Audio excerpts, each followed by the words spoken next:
శ్రోతలకు నా హృదయపూర్వక నమస్కారములు. మన శ్రోతలలో ఒక సోదరి ప్రశ్నను పంపటం జరిగింది. ఆ ప్రశ్న, అందరి సోల్ ఒక్కటే కదా, అసలు సెల్ఫిష్నెస్కి ఆరిజిన్ ఎవరు, ఎందుకు వచ్చింది? గాడ్ నేచర్ గుడ్ నేచర్ కదా, బ్యాడ్ నేచర్ హ్యూమన్ బీయింగ్కి ఎలా వచ్చింది? ప్లీజ్ ఎక్స్ప్లెయిన్ చేయండి. ఈవిడే ఇదే ప్రశ్న మరలా ఇంకొక రోజు కూడా పంపడం జరిగింది. ఆ ప్రశ్న పంపిన ఒక ఆవిడే 2 రోజులు 2 సార్లు పంపారు. ఇది నెగిటివ్ థింకింగ్ హ్యూమన్ బీయింగ్కి ఎలా వచ్చింది, ఇది ఎక్స్ప్లెయిన్ చేయండి. మన అందరికీ ఆరిజిన్ గాడ్ కదా, గాడ్కి ఓన్లీ పాజిటివ్ థింకింగ్ ఉంటుంది కదా, మరి హ్యూమన్ బీయింగ్కి నెగిటివ్ థింకింగ్కి ఆరిజిన్ ఏమిటి? ప్లీజ్ ఎక్స్ప్లెయిన్, ఇది ఎక్స్ప్లెయిన్ చేయండి. ఇది వీరి ప్రశ్న. ఇక్కడ మనం ప్రశ్నను గమనిస్తే స్పష్టంగా చెప్పుకుంటే ప్రశ్న అసలు ఏంటి అంటే, అనంత ఆత్మశక్తి అని చెప్పిన భగవంతుడు దేవుడు అని మనం మాట్లాడుకున్న సృష్టి మొత్తానికి మూలశక్తి ఒకటే కదా, దాన్ని ఆత్మశక్తి అనొచ్చు లేదా దేవుడు అని పిలవచ్చు.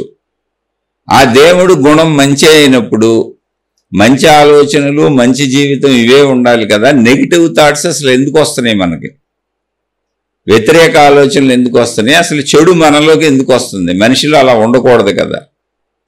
భగవంతుడి స్వభావం, భగవంతుడు అంటేనే మంచి కదా. ఆత్మశక్తి అన్న దేవుడు అన్న ఇదే కదా. మరి ఎందుకు చెడు వచ్చింది, నెగిటివిటీ వచ్చింది? వివరించగలరు? ఇది స్ట్రెయిట్గా ప్రశ్న. దీనిని మనం గమనిస్తే మొత్తంగా చూసినప్పుడు అసలు చెడు అక్కడ లేదు ప్రపంచంలో. మొత్తంగా అంటే ఇదంతా ఆత్మశక్తే కదా, ఇదంతా దేవుడే కదా. కథ అంటున్నాం, అనుభవం లేదు. ఇదంతా దేవుడే అనే అనుభవం అయిన వాళ్ళకే నెగిటివిటీ లేదు, ఎక్కడ చెడు కనపడతలేదు అసలు. ఇదంతా అనంత ఆత్మశక్తే అన్నటువంటి వాళ్ళకే అసలు జనన మరణాలే లేవని చెప్పారు వాళ్ళు. ఊరినే నామరూపాలు అలా వచ్చి ఊరినే అంటే సముద్రంలో అలలు ముందుకు వచ్చి సముద్రంలో కలిసిపోతున్నట్టుగా. ఇప్పుడు సముద్రంలో అలలు ఎగిసి పెడుతున్నాయి, వాటిని అలలు కెరటాలు తరంగాలు అన్నాం. అవి అలా ఎగిసిపడినప్పుడు ఆ ఫోర్స్కి ఎంతో నొరగ ఏర్పడుతుంది. ఆ నొరగ అంటే ఏంటి? అనేక రకాల సైజుల్లో బుడగలు, నీటి బుడగలు. ఆ నీటి బుడగలు ఏమవుతాయి? మళ్ళీ టప పగిలిపోతాయి. పగిలిపోయి ఏమవుతాయి? నీరైపోతాయి. నీరై ఏమవుద్ది? తరంగంలో కలిసిపోతాయి. తరంగం ఏమవుద్ది? ముందుకు వచ్చింది వెనక్కి వెళ్తుంది. ఎక్కడ ముందుకు వచ్చింది? సముద్రంలోనే. ఎక్కడ వెనక్కి వెళ్ళింది? సముద్రంలోనే. ఎక్కడ ఎగిసిపడింది? సముద్రంలోనే. కాబట్టి ఇప్పుడు అక్కడ జరిగిన లాభ నష్టాలు ఏమున్నాయి? ఎలా చూసినప్పుడు అది మొత్తం సముద్రంగా చూసినప్పుడు. అది మనకి సముద్రం అనేటువంటి స్పృహ ఉంది కాబట్టి ఉదాహరణగా చెప్పుకున్నాం. ఆ విషయం మనకు తెలుసు కాబట్టి. మనకి సముద్రం తెలియట్లేదు అనుకోండి, అలలు ఎగిసి పడటం కూడా తెలియట్లేదు అనుకోండి, ఓన్లీ నురగలు బుడగలుగా మనం ఉన్నాం అనుకోండి. ఇప్పుడు నేను బుడగని, ఈ బుడగని, ఇవన్నీ వేరు వేరు వేరు వేరు బుడగలు. ఏదో జరిగిపోతుంది, అయ్యో బుడగలు పుడుతున్నాయి చచ్చిపోతున్నాయి, అసలు బుడగలు ఎలా పుడుతున్నాయి ఎలా చచ్చిపోతున్నాయి అనేటువంటి భావనలోకి వస్తాం. అందుకని ఇప్పుడు బుడగలే మనమైతే ఎలాగోలా నేను బ్రతికుండాలి, నేను రక్షించుకోవాలి, నేను కాపాడుకోవాలనే ప్రయత్నం చేసుకుంటాం. కానీ ఇక్కడ సముద్రం అనేది మనకు తెలుసు కనుక, అలలు సముద్రంలోనే కదులుతున్నటువంటి సముద్రపు నీరే, సముద్ర భాగమే, సముద్ర శక్తే కనుక ఆ కదలికలు కూడా జరుగుతుంది సముద్రంలోనే కనుక అది మనకు ఊరికనే అర్థమైంది, ఆహా అనిపించింది. ఇప్పుడు ఆ పోలికతో మనం ఆత్మజ్ఞానాన్ని చెప్పుకుంటున్నాం కనుక అర్థమైనట్టు అనిపిస్తుంది. అందుకని మనకి ప్రశ్నలు పడుతున్నాయి. అర్థం అవటం వేరు, అనుభవం అవటం వేరు. అనుభవం అవటం ఏంటి అంటే నేను సముద్రం అయిపోవటం. నేను సముద్రం అయిపోయినాక ఒకసారి ఊహించుకోండి, మనమే సముద్రం అయిపోయాం అనుకోండి. అసలు సముద్రం ఎంత ఉంది? అనంతంగా ఉంది. ఎంత ఉందో తెలీదు.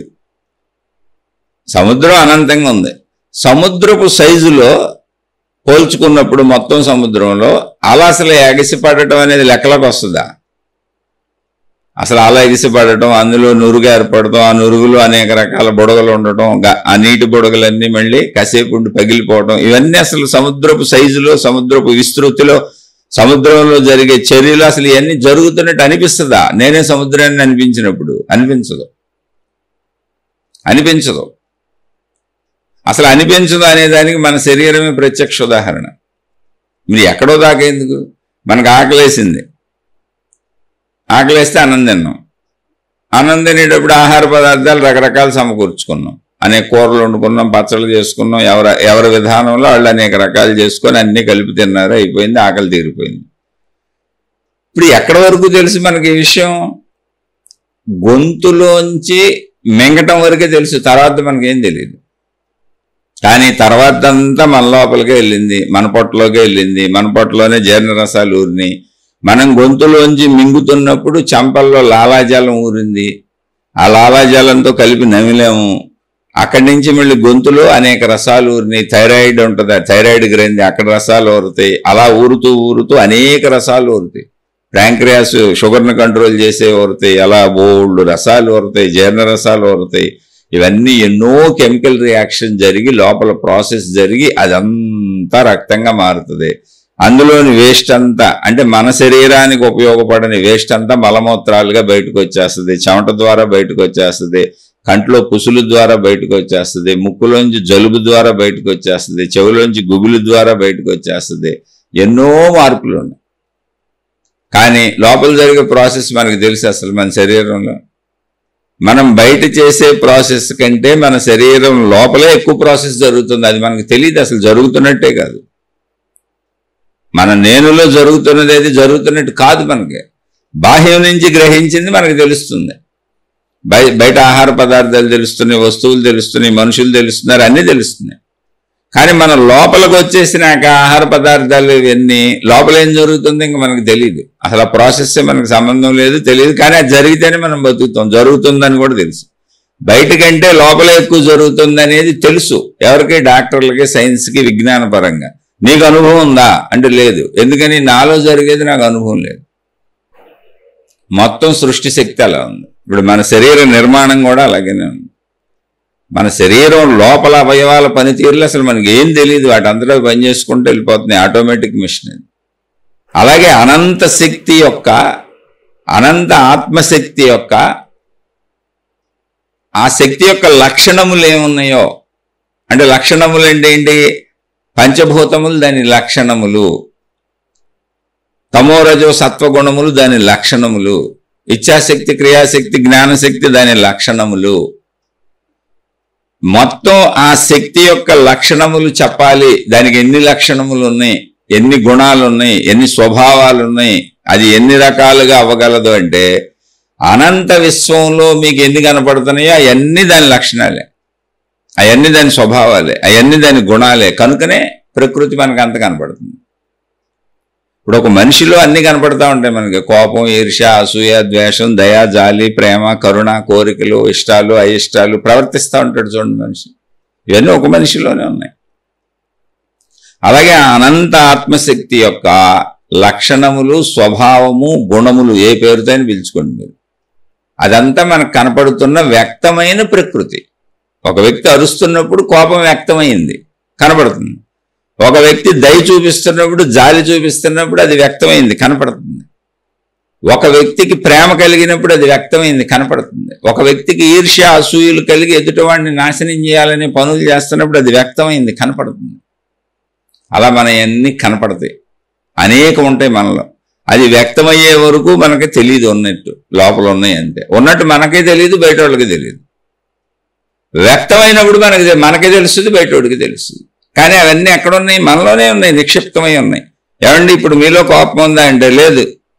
నాలో కోపం ఎక్కడుంది? నేను మీతో మాట్లాడుతున్నాను కదా, నాలో కోపం లేదు. ఇప్పుడు మీకు కోపం లేదా అంటే ఉంది, ఎప్పుడన్నా వస్తూ ఉంటుంది. ఎందుకంటే గతంలో నేను చాలాసార్లు అరిశాను, రేపు కూడా అరవచ్చు. అలా ఈ గుణాలన్నీ మీలో ఉన్నాయా అంటే లేవు. ఇప్పుడు లేవా అంటే రావచ్చు, ఎందుకంటే ఇంతకుముందు వ్యక్తపరిచాను కాబట్టి. అది సృష్టి అంతే. ఇప్పుడు ఈ మొత్తం అనంత ఆత్మశక్తి అన్నప్పుడు ఒక మనిషిలో వ్యక్తీకరించబడినప్పుడు కనపడే గుణాలు సృష్టి. అనంత ఆత్మశక్తిలో యొక్క వ్యక్తీకరణ సృష్టి. ఒక మనిషిలో వ్యక్తీకరించబడకుండా గుణాలు అసలు ఏమి లేవు. ఇప్పుడు నీలోపు నీ కోపం ఉందా, ఈర్ష్య ఉందా, అసూయ ఉందా, ఏమి లేవు, నేను హాయిగా ఉన్నాను ఇప్పుడు. అది అనంత ఆత్మశక్తి. ఆ ఆత్మశక్తి యొక్క లక్షణములు, స్వభావములు, గుణములు దానిలో ఇమిడి ఉన్నాయి. అంటే దానికి అంత కెపాసిటీ ఉంది. అది దాని సత్తువ, అది దాని కెపాసిటీ, అది దాని బలం, దాని శక్తి, ఏదైనా అనొచ్చు. అది ఎన్నైనా అవ్వగలదు. అంటే అంతటి సామర్థ్యం దానికి ఉంది. ఆ సామర్థ్యం ఏంటి అంటే మనకు కనపడుతున్న ప్రకృతి. ఇప్పుడు నాలో కోపం వచ్చింది, మళ్ళీ కోపం అయిపోయినాక ఏమవుద్ది? మామూలు అయిపోతాను నేను. అంటే కోపం ఏమైంది? నాలోకి వెళ్ళిపోయింది. నాలోంచి బయటకు వచ్చి నాలోకి వెళ్ళిపోయింది. నాలో ప్రేమ వచ్చింది, నాలోంచి వ్యక్తీకరించబడింది ప్రేమ. అప్పుడే తెలుస్తుంది, నాకు మీకు తెలిసేది, ఇద్దరికి, బయటోడికి మనకి తెలిసేది. వ్యక్తీకరించబడింది, మళ్ళీ ఏమైంది? ప్రేమ నాలోకి వెళ్ళిపోయింది. ఎందుకని? వ్యక్తీకరించబడింది నాలోనే కనుక నాలోకి వెళ్ళిపోయింది. అలాగే సృష్టి అంతా దాని లక్షణం, దాని గుణం, దాని స్వభావం వ్యక్తీకరించబడుతుంది, దానిలోకి వెళ్ళిపోతుంది. ఇక్కడ గజిబిజి ఏం లేదు, గందరగోళం ఏం లేదు. ఒక మనిషి ప్రశాంతంగా కూర్చున్నాడు, అసలు గుణ వ్యక్తీకరణ లేదు. అంటే ఇప్పుడు ఆ మనిషి ఎలా ఉన్నాడు అంటే నిర్మల నిశ్చల అనంత ఆత్మశక్తిలా ఉన్నాడు. అది ఎలా ఉంటుంది? అదే మనం ఆకాశం అనే పేరుతో పిలుస్తున్నాం. ఆకాశం ఎప్పుడు ఆకాశంలోనే ఉంది, అదేం చెక్కు చెదరదు, అన్ని దానిలోనే జరుగుతుంది. ఎందుకని? అది వ్యక్తీకరించబడుతుంది. ఆకాశము గాలి వలె వ్యక్తీకరించబడింది. ఆకాశం యొక్క వ్యక్తీకరణ అది, గుణం అది, స్వభావం అది, లక్షణం అది. అలా పంచభూతాలుగా వ్యక్తీకరించబడింది, త్రిగుణాలుగా వ్యక్తీకరించబడింది, త్రిశక్తులుగా ఇచ్ఛాశక్తి, జ్ఞానశక్తి, క్రియాశక్తిగా వ్యక్తీకరించబడింది. ఇలా మొత్తం సృష్టిగా వ్యక్తీకరించబడింది. మళ్ళీ మనలో కోపం వచ్చి కోపం అంతరించిపోయినట్టుగా, అంటే మనలోనే లయించిపోయినట్టుగా, మనలో ప్రేమ వచ్చి మళ్ళీ ప్రేమ అంతరించిపోయి మనలోనే లయించిపోయినట్టుగా సృష్టి అంతా దానిలోనే వ్యక్తీకరించబడి దానిలోనే లయించబడుతుంది. స్వచ్ఛమైనటువంటిది ఏమీ లేకుండా ప్రశాంతంగా కూర్చున్న మనిషిలా అంటే ఆకాశం. కొంచెం వ్యక్తీకరించబడింది, కదలిక వచ్చింది ఆ మనిషిలో అంటే వాయువు. ఇంకొంచెం వ్యక్తీకరించబడింది, ఆ కదలికని ఇంకా కదుపుతూ వెళ్తుంది అంటే తేజస్సు. లేదు ఇంకొంచెం వ్యక్తీకరించబడింది, ఆ కదలిక అనుగుణంగా ప్రయత్నిస్తున్నాడు మనిషి సాధించాలని అంటే నీరు, ద్రవస్థితి. ఎలైనా దాన్ని పొందాలని పొందేశాడు, ప్రయత్నించి సాధించాడు అంటే భూస్థితి. అక్కడికి ఆగిపోయింది. ఇవన్నీ దాని లక్షణములు. మళ్ళీ ఇవన్నీ కలుస్తూనే ఉంటాయి. ఇది అర్థం చేసుకోవటం అంతే, ఏం లేదు ఇక్కడ. అయితే ఇది అర్థం చేసుకోవాలి అంటే సృష్టి, ఇప్పుడు మనం మాట్లాడుకున్నాం, ఉదాహరణలు చెప్పుకుంటున్నాం. ఇప్పుడు ఈ ప్రశ్న ఎందుకు వచ్చింది అసలు సోదరికి? ఆత్మజ్ఞానాన్ని లేదా భగవంతుడికి సంబంధించిన విషయాలని, సృష్టి మొత్తం భగవంతుడికి సంబంధించిందే లేదా అనంత ఆత్మశక్తే అని మనం చెప్పుకుంటున్నాం, అనేక ఉదాహరణలతో చెప్పుకుంటున్నాం. కానీ అనుభవం ఏంటి మనకి? అనుభవంలో ఇదంతా ఆత్మశక్తి అని అనుభవం ఉందా? లేదు. ఇదంతా దేవుడని అనుభవం ఉందా? అసలు ఏ దేవుడు అన్న కనపడ్డాడు ఎవరికన్నా? దేవుడు అనేది మనం చేసుకున్న సృష్టి, మనమే తయారు చేసుకున్న బొమ్మలు అవన్నీ. అంటే దీన్ని తక్కువ చేయడానికి చెప్పట్లేదు, అర్థం అవడానికి చెబుతున్నాం. కాబట్టి మన భావాలలో మనం ఉన్నాం. అవి భావాలు అంటే అనుభవాలు కాదు. అనుభవం ఏంటి? నేను మనిషిని, శరీరం నేను, అదే నా అనుభవం. మన అనుభవంలోంచి వెళ్ళాలి. మనకు మాట్లాడుకున్న దాంట్లోంచి కాదు. మాట్లాడుకున్నది అనుభవం కాదు అసలు. మాట్లాడుకున్నది అనుభవం అయితే అసలు ఈ ప్రశ్నే లేదు. అది అనుభవం అయిన వాళ్ళకి చెడు లేదు ప్రపంచంలో. ఇప్పుడు ఇది అనుభవం అయింది, చెడు లేదు. అంటే చెడు లేదు అనేది మీకు తెలియాలంటే విషయం చెబుతున్నా. గౌతమ బుద్ధుడు ఆయన ఏదో తనకు తెలిసిన మంచి విషయాలు చెబుతున్నారు, ఎందుకంటే ఆయనకు అది అనుభవం అయింది. మొత్తం ఉన్నదంతా ఒకటే అనేది ఆయనకు అనుభవం అయింది. ఆ స్థితి పేరు నిర్వాణము అని పేరు పెట్టారు ఆయన.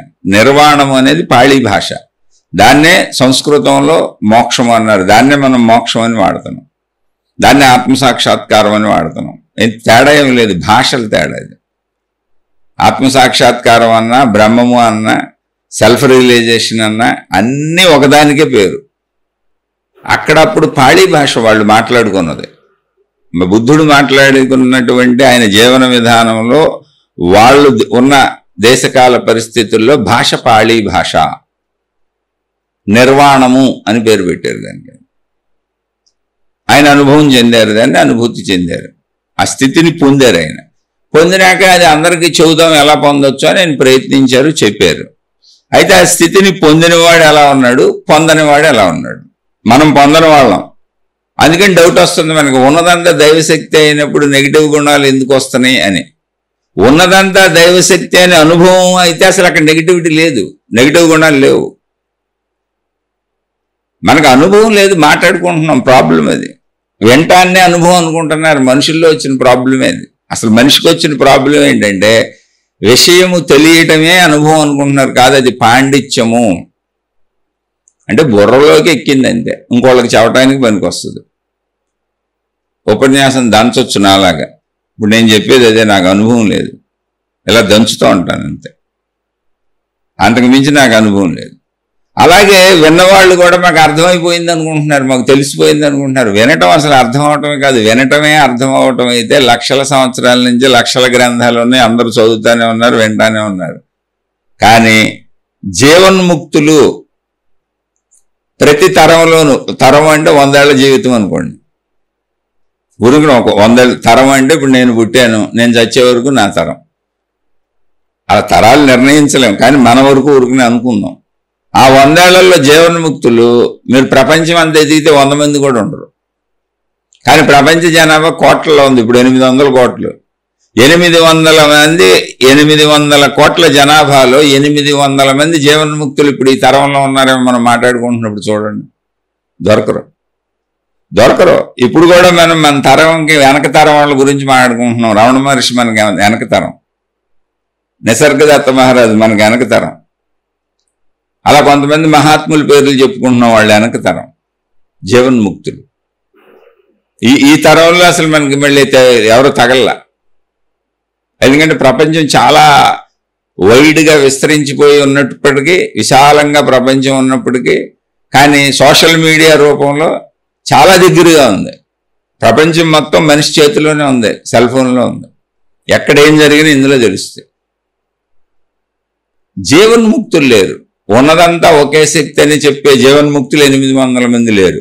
కానీ 8 కోట్ల మంది, 80 కోట్ల మంది కూడా ఉండుండొచ్చు ప్రచారకులు, ఇంకా ఎక్కువ కూడా ఉండుండొచ్చు. ఈ 800 కోట్లలో సగం మంది అసలు వాళ్ళే అయ్యి ఉండొచ్చు, తప్పు లేదు. వాళ్ళేం లేదు, ఏదో ఒక దైవం, ఏదో ఒక మతం, ఏదో ఒక విధానం, ఏదో ఒక పద్ధతి, ఇలా అర్థమైన వాళ్ళు నాబోటోళ్ళు. అంటే నేను ఎవరిని కించిపరచట్లే, నేను వాళ్ళ స్థాయికి అసలు సరిపోను, మాకు చెప్తున్నానని అంటున్నాను. నేను వాళ్ళకి పాదధూళికి కూడా సరిపోను. అనుభవం లేదు, చెప్పుకుంటూ వెళ్తున్నారు, ఆ గ్రంథాలు చదువుకుంటూ వెళ్తున్నారు. పూర్వీకులు అందించిన, మన వెనక తరాల వాళ్ళు జీవన్ముక్తులు అందించిన జ్ఞానాన్ని బోధించుకుంటూ వెళ్తున్నారు. అనుభవం లేదు. దాన్ని వృత్తిగా ప్రవృత్తిగా పెట్టుకున్నారు. వృత్తిగా ప్రవృత్తిగా పెట్టుకొని కొందరు అలా వెళ్ళిపోతున్నారు. మనం అప్పుడు వాళ్ళందరినీ ఏదో అయిపోయారు అనుకుంటున్నాం, వాళ్ళు ఏమీ అవ్వలేదు. దాన్నే వృత్తిగా ప్రవృత్తిగా పెట్టుకున్నారు. ఎందుకంటే ఏదైనా అయినోళ్ళు ప్రపంచం పట్టుకు తిరగరు, ఒకటే సాక్షి. ఏదన్నా అయిన వాళ్ళు అంటే ఆ నిర్వాణాన్ని పొందిన వాళ్ళు ప్రపంచాన్ని పట్టుకు తిరగరు. ప్రపంచం వాళ్ళ కోసం వెతుక్కుంటుంది, ప్రపంచమే వాళ్ళ కోసం వెతుక్కుంటుంది. వాళ్ళకి ఒక నిశ్చలత, నిశ్శబ్దత వస్తుంది. అవి తెలిసిపోతాయి, దొరికిపోతాయి మనకి. అది ఎలా ఉంటుందంటే, ఇప్పుడు గౌతమ బుద్ధుడు ఉన్నాడు, అలా కొంతమందికి చెబుతానని బయలుదేరితే ఆయన చెబుదాం అనుకున్నప్పుడు బోల్డ్ మంది ఆయనకి శిష్యులుగా వచ్చారు, మాకు చెప్పండి మేము వింటామని. ఎత్తుక్కుంటారు అలా గురువుల్ని. ఆయన చెప్పిన నచ్చింది, ప్రపంచవ్యాప్తం అయిపోతుంది, అసలు బ్రహ్మాండంగా చెబుతున్నారు ఆయన, ఇలా ఎవరో చెప్పలేదని. ఎందుకని ఆయన అనుభవజ్ఞుడు. ఇలా ఎవరో ఎందుకు చెప్పలేదంటే వాళ్ళు పుస్తకాలు చదివి వాళ్ళు చెప్పిందని వీళ్ళు చెప్పిందని అది వృత్తిగా ప్రవృత్తిగా పెట్టుకున్న వాళ్ళు మిగిలిన వాళ్ళంతా కాదు. ఆయన అనుభవం పొందాడు. ఆయనకు తెలుసు, నిజంగా సృష్టి మొత్తానికి కారణభూతమైన శక్తి ఒకటైన ఆయనకు తెలుసు. ఆ శక్తినే దేవుడని ఒకవేళ మనం అంటే అదే దైవశక్తి అని తెలుసు, లేదా ఆత్మశక్తి అని తెలుసు. ఆ స్థితిని ఆయన నిర్వాణం అని పేరు పెట్టారు. మనం వింటున్నాం, మనకు తెలియదు, ఈ వేరియేషన్ ముందు తెలుసుకోవాలి. కాదు, దాన్ని ప్రచారకులు బోల్డ్ మంది ఉండొచ్చు, వాళ్ళకు తెలియదు. ఆ గ్రంథాలను ప్రచారం చేస్తే తిరుగుతున్నారు అంతే. తెలిసిన వాడు ఎలా ఉంటాడు, అసలు దేనితోనూ యుద్ధాలు చేయడు. ఎందుకు, తెలిసిపోయినాక ఇంక యుద్ధం చేయడానికి అంతా అదే అయినప్పుడు దేనితో యుద్ధం చేయాలి? ఇప్పుడు తెలియని వాడు యుద్ధాలు చేస్తుంటాడు. ఎప్పుడు మా మతం గొప్పది, మా దేవుడు గొప్పడు, మా మార్గం గొప్పది, మీరందరూ మా దాంట్లోకి రండి అని ఓ రోడ్లమ్మడి తిరిగా పక్క మతాలను తిట్టి వీళ్ళని తిట్టి ఎవరు చేస్తారు? తెలియని వాళ్ళు చేస్తారు. అంతా ఒకటని తెలిసినాక వీళ్ళు కూడా ఆళ్లేగా. ఈ మతం వాళ్ళైనా ఆ మతం వాళ్ళైనా అసలు భేదభావం కనపడదుగా. ఇంకా అంతా ఒకటేగా, అందులో వాదించడానికే ఉంది. ఒకవేళ వాళ్ళు వాదించినా వీళ్ళు మౌనంగా ఉంటారు. ఎందుకని? వాళ్ళకి తెలియదు కనుక వాదిస్తున్నారు. అంతా ఒకటని నాకు తెలుసు కనుక నేను మౌనంగా ఉన్నాను. నెగిటివిటీ ఎవరి దగ్గర ఉంటుంది, ఎక్కడ పడుతుంది అంటే తెలియని వాళ్ళ దగ్గర ఉంటుంది, తెలిసిన వాళ్ళ దగ్గర ఉండదు. అందుకే గౌతమ బుద్ధుడు ఇంతమంది ఆయన్ని అనుసరిస్తున్నారని ఒక అతను కోపం వచ్చి గౌతమ బుద్ధుడు మొహం మీద ఉమ్మూసాడు. గౌతమ బుద్ధుడు పక్కన శిష్యులు బోల్డ్ మంది ఉన్నారు, వాళ్ళు కొడతానికి కూడా వచ్చారు. ఆయన శిష్యులు అంటే మనం ఏదో పేరు చెప్పుకుంటాంగా, వాళ్ళు చెప్పుకుంటారు ఆయనేమి నేను గురువుని మీకని అసలు చెప్పనే చెప్పను. ఎవరి దీపాన్ని వాళ్ళు వెలిగించుకోండి అన్నారు. అప్పో దీపో భవ, పాళీ భాష. నీ దీపాన్ని నువ్వే వెలిగించుకో అని చెప్పారు. నేను వెలిగిస్తాను, నీ ఒత్తిగా అక్కడ పెడతాను, నూనె పోస్తాను, అగ్గిపెట్టి నా దగ్గర ఉంది, దాన్ని ఆరిపోకుండా చూస్తాను, అవేం చెప్పలే ఆయన. ఊరికనే నాకు తెలిసింది నేను చెప్పాను. నేను ఎంత చెప్పినా జ్ఞానాన్ని తీసుకొని దాన్ని సాధించి పొందవలసింది నువ్వే కదా, నీ దీపాన్ని నువ్వే వెలిగించుకోవాలి అంతే. నా మీద డిపెండ్ అవ్వండి అని అసలు ఆయన ఎప్పుడూ చెప్పలేదు. ఆయన చరిత్రలు చదువుకోండి. కానీ ఆసక్తి ఉన్న జిజ్ఞాసువులకి చెప్పారు. ఎందుకని? ఆయన కూడా మనిషిలా వచ్చారు, అన్వేషించారు. ఇదంతా ఏంటనుకున్నారు, జీవితం గడిపారు, పెళ్లి చేసుకున్నారు, భార్య ఉంది, పిల్లోడిని కన్నారు, సంసార జీవితం మొత్తం సంపూర్ణంగా చూశారు. ఇంకా అంతకంటే చూడటానికి ఏముండదు. లాస్ట్లో మనిషి చూసేది ఏంటో తెలుసా? శారీరక కోరికలు, పిల్లల్ని కానీ ఆ పిల్లల్ని పెంచేటప్పుడు ఉండే వాత్సల్యం. ఎందుకంటే తల్లిదండ్రులతో చిన్నతనంలోనే మన ప్రేమలో అనురాగాలు అయిపోతాయి, అన్నదమ్ములు అక్క చెల్లెలతో చిన్నతనంలోనే అయిపోతాయి. ఎలా పెరుగుతూ వచ్చినాకేమవుతుంది? ఒక జీవిత భాగస్వామి వస్తుంది. శారీరక సుఖాలేంటో ఆ జీవిత భాగస్వామితో పంచుకుంటాం. స్త్రీలైనా పురుషులైనా అనుభవం తెలిసిపోద్ది. అక్కడి నుంచి పిల్లలు పుడతారు, పిల్లల్ని పెంచుకుంటాం. ఇంకా నీకు కొత్త అనుభవాలు తెలిసేది ఏమీ లేదు. ఇక్కడి నుంచి ఇంక ఈ పోషణకి డబ్బులైనా ఆయన మహారాజు కుమారుడు, అంటే శరీర సంబంధిత సంపూర్ణ అనుభవాలు అయిపోయినాయి ఆయనకి. అప్పుడు ఆలోచన కలుగుతుంది ఆయనకి, ఆల్రెడీ ఆలోచన కలుగుతుంది. కానీ ఈ అనుభవాలు కూడా అయిపోయినాయి. ఈ అనుభవాలు ఇంతే, శరీరం ఇంతే, ఇదేంటి అసలు, ఈ సృష్టి ఏంటి, నేనేంటి, చావటం ఏంటి, నేను ఎందుకు వచ్చాను, నేను ఎందుకు వెళ్తున్నాను, ఈ శరీర పనితీరేంటి, అన్నీ కనుక్కోవాలనుకున్నారు. చక్కగా వెళ్ళారు, కనుక్కున్నారు, అనుభవం పొందారు. అది చెప్పేది. అనుభవం పొందడానికి ముందు ఇప్పుడు ఇలా నాలా చెబుతున్నటువంటి వాచా వేదాంతులైనటువంటి చాలా మంది దగ్గరికి వెళ్ళారు. మళ్ళీ నాలా అన్నప్పుడు నేను వాళ్ళకి సంబంధించి సమానుణ్ణి కాదు, కానీ మీకు విషయం అర్థం అవడానికి ఊరికనే మాట్లాడేవాళ్ళు అని తెలియటానికి చెబుతున్నా. బోళ్ళు మంది ఆశ్రమాలు పెట్టుకొని బోళ్ళు మంది గురువులు బోధలు చేసేస్తున్నారు. ఓహో వీళ్ళందరికీ తెలుసేమోనని ఆయన చాలా ఆశ్రమాలకు వెళ్ళారు, చాలా గురువుల దగ్గరికి వెళ్ళారు. అయ్యా నాకు అదేంటో నేర్పండి, మీరు చెప్పినవన్నీ నేను పాటిస్తాను, నాకు ఆ సత్యం అనుభవం అయ్యేలా చేయండి, అంతే తప్ప బోధనలో వల్లివేయటం కాదు, వచనాలుగా కాదు, ఉపన్యాసాలుగా కాదు, అనుభవం అవ్వాలి. మీరేం చేస్తే చేస్తాను అంటే ఎవరూ చెప్పలేకపోయారు, ఎందుకంటే వాళ్ళకే అనుభవం అవ్వలేదు. అప్పుడు ఆయనకు అర్థమైంది వీళ్ళకి అనుభవం అవ్వని విషయాన్ని వీళ్ళు చెబుతున్నారు అందరికీ. అలాంటి వాళ్ళు బుద్ధుడు కాలంలోనే ఉంటే మన కాలంలో ఎందుకుంటారండి?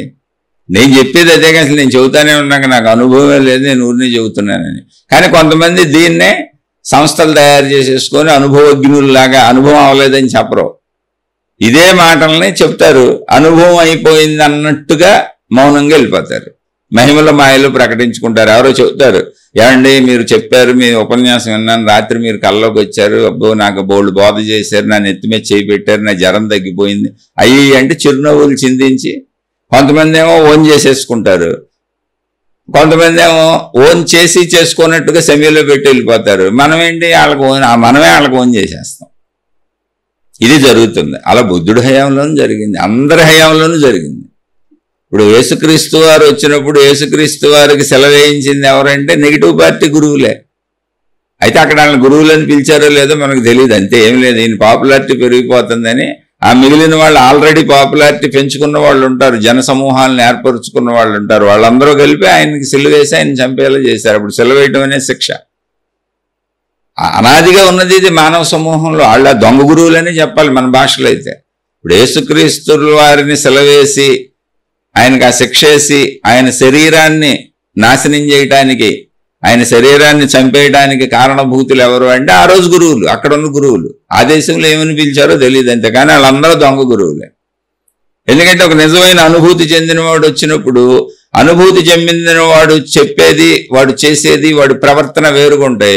దొంగ గురువులు ఎన్ని ఒట్టి మాటలే ఉంటాయి, అక్కడ ఏమి ఉండదు. అందుకని వాళ్ళు మహిమలు మాయలు ప్రచారం చేసుకుంటారు. మహిమలు మాయలు ఎందుకు ప్రచారం చేసుకోవటం? బుద్ధుడి జీవితంలో ఒక్క మహిమ ఉండదు, ఒక్క మాయ ఉండదు.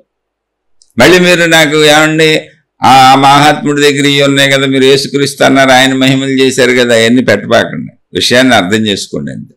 వాదోపవాదాలతో లేదు, మహిమలు ఉండవు అంతే. మీరు నమ్మితే నమ్మండి, లేకపోతే లేదు. నాకైతే నేను నమ్ముతున్నా. ఎందుకు నమ్ముతున్నానంటే అసలు నేను కోరుకున్నాటిని. మహిమలు ఎవరు కోరుకుంటారంటే అవసరాలు ఉన్నోళ్ళు, కోరికలు ఉన్నోళ్ళు, అత్యాశలు ఉన్నోళ్ళు, దురాశలు ఉన్నోళ్ళు, లేదా ఇక్కడే ఉండిపోదాం, ఇక్కడే బతికిపోదాం, అన్ని సుఖపడిపోదాం, కష్టపడకుండా సంపాదించేసుకుందాం, బాధలన్నీ తీర్చేసుకుందాం, బాధపడకుండా ప్లాన్ చేసేసుకుందాం, జీవితకాలాల పాటు చావకుండా ఏమన్నా కుదురుద్దా, ఇలాంటి దురాశ అత్యాశ అంటే సృష్టికి వ్యతిరేకమైన విధానాలలో, కర్మ సిద్ధాంతానికి కానీ సృష్టికి కానీ వ్యతిరేక విధానాలలో ఆలోచించే వాళ్ళు మహిమలు మాయలు కోరుకుంటారు. అటువంటి వాళ్లే మహిమలు మాయలు ప్రకటిస్తారు. అదంతా మోసం, నిజం ఉండదు అక్కడ. నిజంతో అసలు నిజానికి ఇవేమీ లేదు. ఎవరైనా మరి మహిమలు మాయలు ప్రకటించారు, శరీరాలు వదలకుండా ఉన్నారా? అది లాస్ట్ లాజిక్ పాయింట్ అంతే. అంటే ఏమైంది, ఇప్పుడు మహిమలు మాయల వలన ఉపయోగం లేదని తెలియదు. ఎవరు ఎన్ని చేసినా అది శరీరం వదిలిపెట్టి వెళ్ళిపోవాల్సింది ఎక్కడి నుంచి. ఇంకేముంది అందులో పెద్ద విశేషత ఎందుకు? అప్పుడు మహిమల మాయల గురించి చెప్పుకోవటం ఎందుకు? వాళ్ళ జబ్బులు వాళ్ళు ఏం తగ్గించుకోలేకపోయారు, వాళ్ళ మరణాన్ని వాళ్ళు ఆపలేకపోయారు, వాళ్ళ బాధలు వాళ్ళు పోగొట్టుకోలేకపోయారు. ఎన్ని మహిమలు చేసినా ప్రజలు వాళ్ళని పెట్టే ఇబ్బందులు తప్పించుకోలేకపోయారు. ఇంకా మహిమలు ఏం చేస్తారంటే అప్పుడు దానికి మళ్ళీ ఏదో చెప్తారు. నాకే చెప్పారు ఈ మహిమల గురించి. చెప్పినప్పుడు ఎవరో గురువు, నేను ఏ గురువు పేరు అసలు ఎత్తను, ఇప్పుడు చెప్పారు వాళ్ళు, ఆ గురువు గారు ఆయన్ని రక్షించుకోగలడో, ఆయన చనిపోకుండా ఉండగలడో, కానీ ఆయన కావాలనే ఇక శరీరం వద్దనుకొని వెళ్ళిపోయినట్టున్నారు వీళ్ళోహ. అంటే ఇప్పుడు వచ్చిన వాళ్ళందరూ వాళ్ళేనా? భూమి మీద ఇప్పటి వరకు ఒక్కళ్ళు కూడా లేరు కదా. కొన్ని వందల వేల లక్షల మందిని దేవుళ్ళని, గురువులని, మహాత్ములని పిలుస్తున్నాం కదా, పూజిస్తున్నాం కదా, ఆరాధిస్తున్నాం కదా. వీళ్ళందరూ కూడా ఉండగలిగే వెళ్ళిపోయారా? ఉండగలిగే వెళ్ళిపోయే వాళ్ళు ఎందుకు వస్తారు మనకి? నేను చెప్పాలని నిజంగా ఉండిపోయి చెబుతారు కదా, చెబుతానే ఉంటారు కదా. మనకి చెప్పడం కోసమే వచ్చినప్పుడు చెబుతానే ఉంటారు కదా, ఎందుకు వెళ్ళిపోతారు? కాదు, శరీర ధర్మం అంతే. అది శరీరం, ఎవరికైనా దాని ధర్మం అంతే. మరి ఉండిపోయేదేంటి? అదే అనంత ఆత్మశక్తి. ఆ అనంత ఆత్మశక్తి ఎరుక కలిగిన వాడి ప్రవర్తనలో నెగిటివిటీ ఉండదు. ఎందుకంటే మొత్తం ఒకటే అనేది వాళ్ళకి తెలిసింది. నెగిటివిటీ ఎవరికి ఉందే? మొత్తం ఒకటే అని మనకు తెలియలేదు, మనం వింటున్నాం. అందుకే బుద్ధుడి మొహం మీద ఉమ్మూస్తే బుద్ధుడు పక్కనున్న శిష్యులు కొట్టబోయారు అతన్ని. జాగ్రత్తగానండి, కొట్టబోయారంటే వాళ్ళ కోపం వచ్చింది. ఎందుకు కోపం వచ్చింది? వాళ్ళకి మొత్తం ఒకటైన అనుభవం లేదు. శిష్యులుగా జాయిన్ అయ్యారు, చదువు నేర్చుకుంటున్నారండి. బుద్ధ భగవానుడు వాళ్ళని ఆపాడు, ఆగిపోయారు. ఆపితే ఆగిపోయారు. అంటే మరి బుద్ధుడు కోపం ఎందుకు రాలా? ఊసింది ఆయన మొహం మీదగా. ఆయన మొహం మీద కోపం రాకపోగా చిరునవ్వు కూడా చెదరలా. ఇంతకుముందు అతనితో మాట్లాడుతున్నప్పుడు ఎలా చిరునవ్వుతో ఉన్నారు, అదే చిరునవ్వు ఉంది. ఊసిని తుడిచేసుకున్నారు అంతే ఆయన. మరి పక్కన ఉన్న శిష్యులకి ఎందుకు కోపం వచ్చింది అంటే వాళ్ళకి మొత్తం ఒకటైన అనుభవం రాదు. బుద్ధ భగవానుడికి ఎందుకు కోపం రాలేదంటే మొత్తం ఒకటే. ఆ శరీరంలో ఆ జీవుడికి ఆ విషయం తెలియక నా మీద ఊసాడు అంతే. ఊసింది ఎక్కడ? నా మీద అంటే నా శరీరం మీద, నా అనంత ఆత్మశక్తి మీద కాదు. అతను నేను ఒకటే, అందరూ ఒకటే. అసలు ఇక్కడ వ్యావహారికంగా శరీర ధర్మాలు పాటిస్తున్నారు. నా శిష్యులు శరీర ధర్మంగా కోపం వచ్చింది, వాళ్ళకి అందరూ ఒకటని తెలియదు, అందుకని ఆపాను. ఆయనకి అందరూ ఒకటని తెలీదు, అందుకని నా మీద ఏదో నెగిటివిటీ ఉండి ఉమ్మూసాడు. కానీ నాకు అందరూ ఒకటని తెలుసు, అందుకని ఉమ్మూసిన ఆయన మీద నాకు కోపం రాలేదు. కొడతానన్న కూడా ఆపాను, వాళ్ళ మీద కోపం రాలేదు, వాళ్ళ రియాక్షన్ అది. అసలు నాకు కోపం అనేది రావట్లేదు, ఎందుకంటే మొత్తం సమస్తము ఒకటే, శరీరముగా వేరువేరుగా ఉంది. అంటే ఒకే చెట్టుకు ఉన్నటువంటి కోటాను కోట్ల ఆకులు అన్నీ ఒకటే చెట్టేది, అది అనుభవం.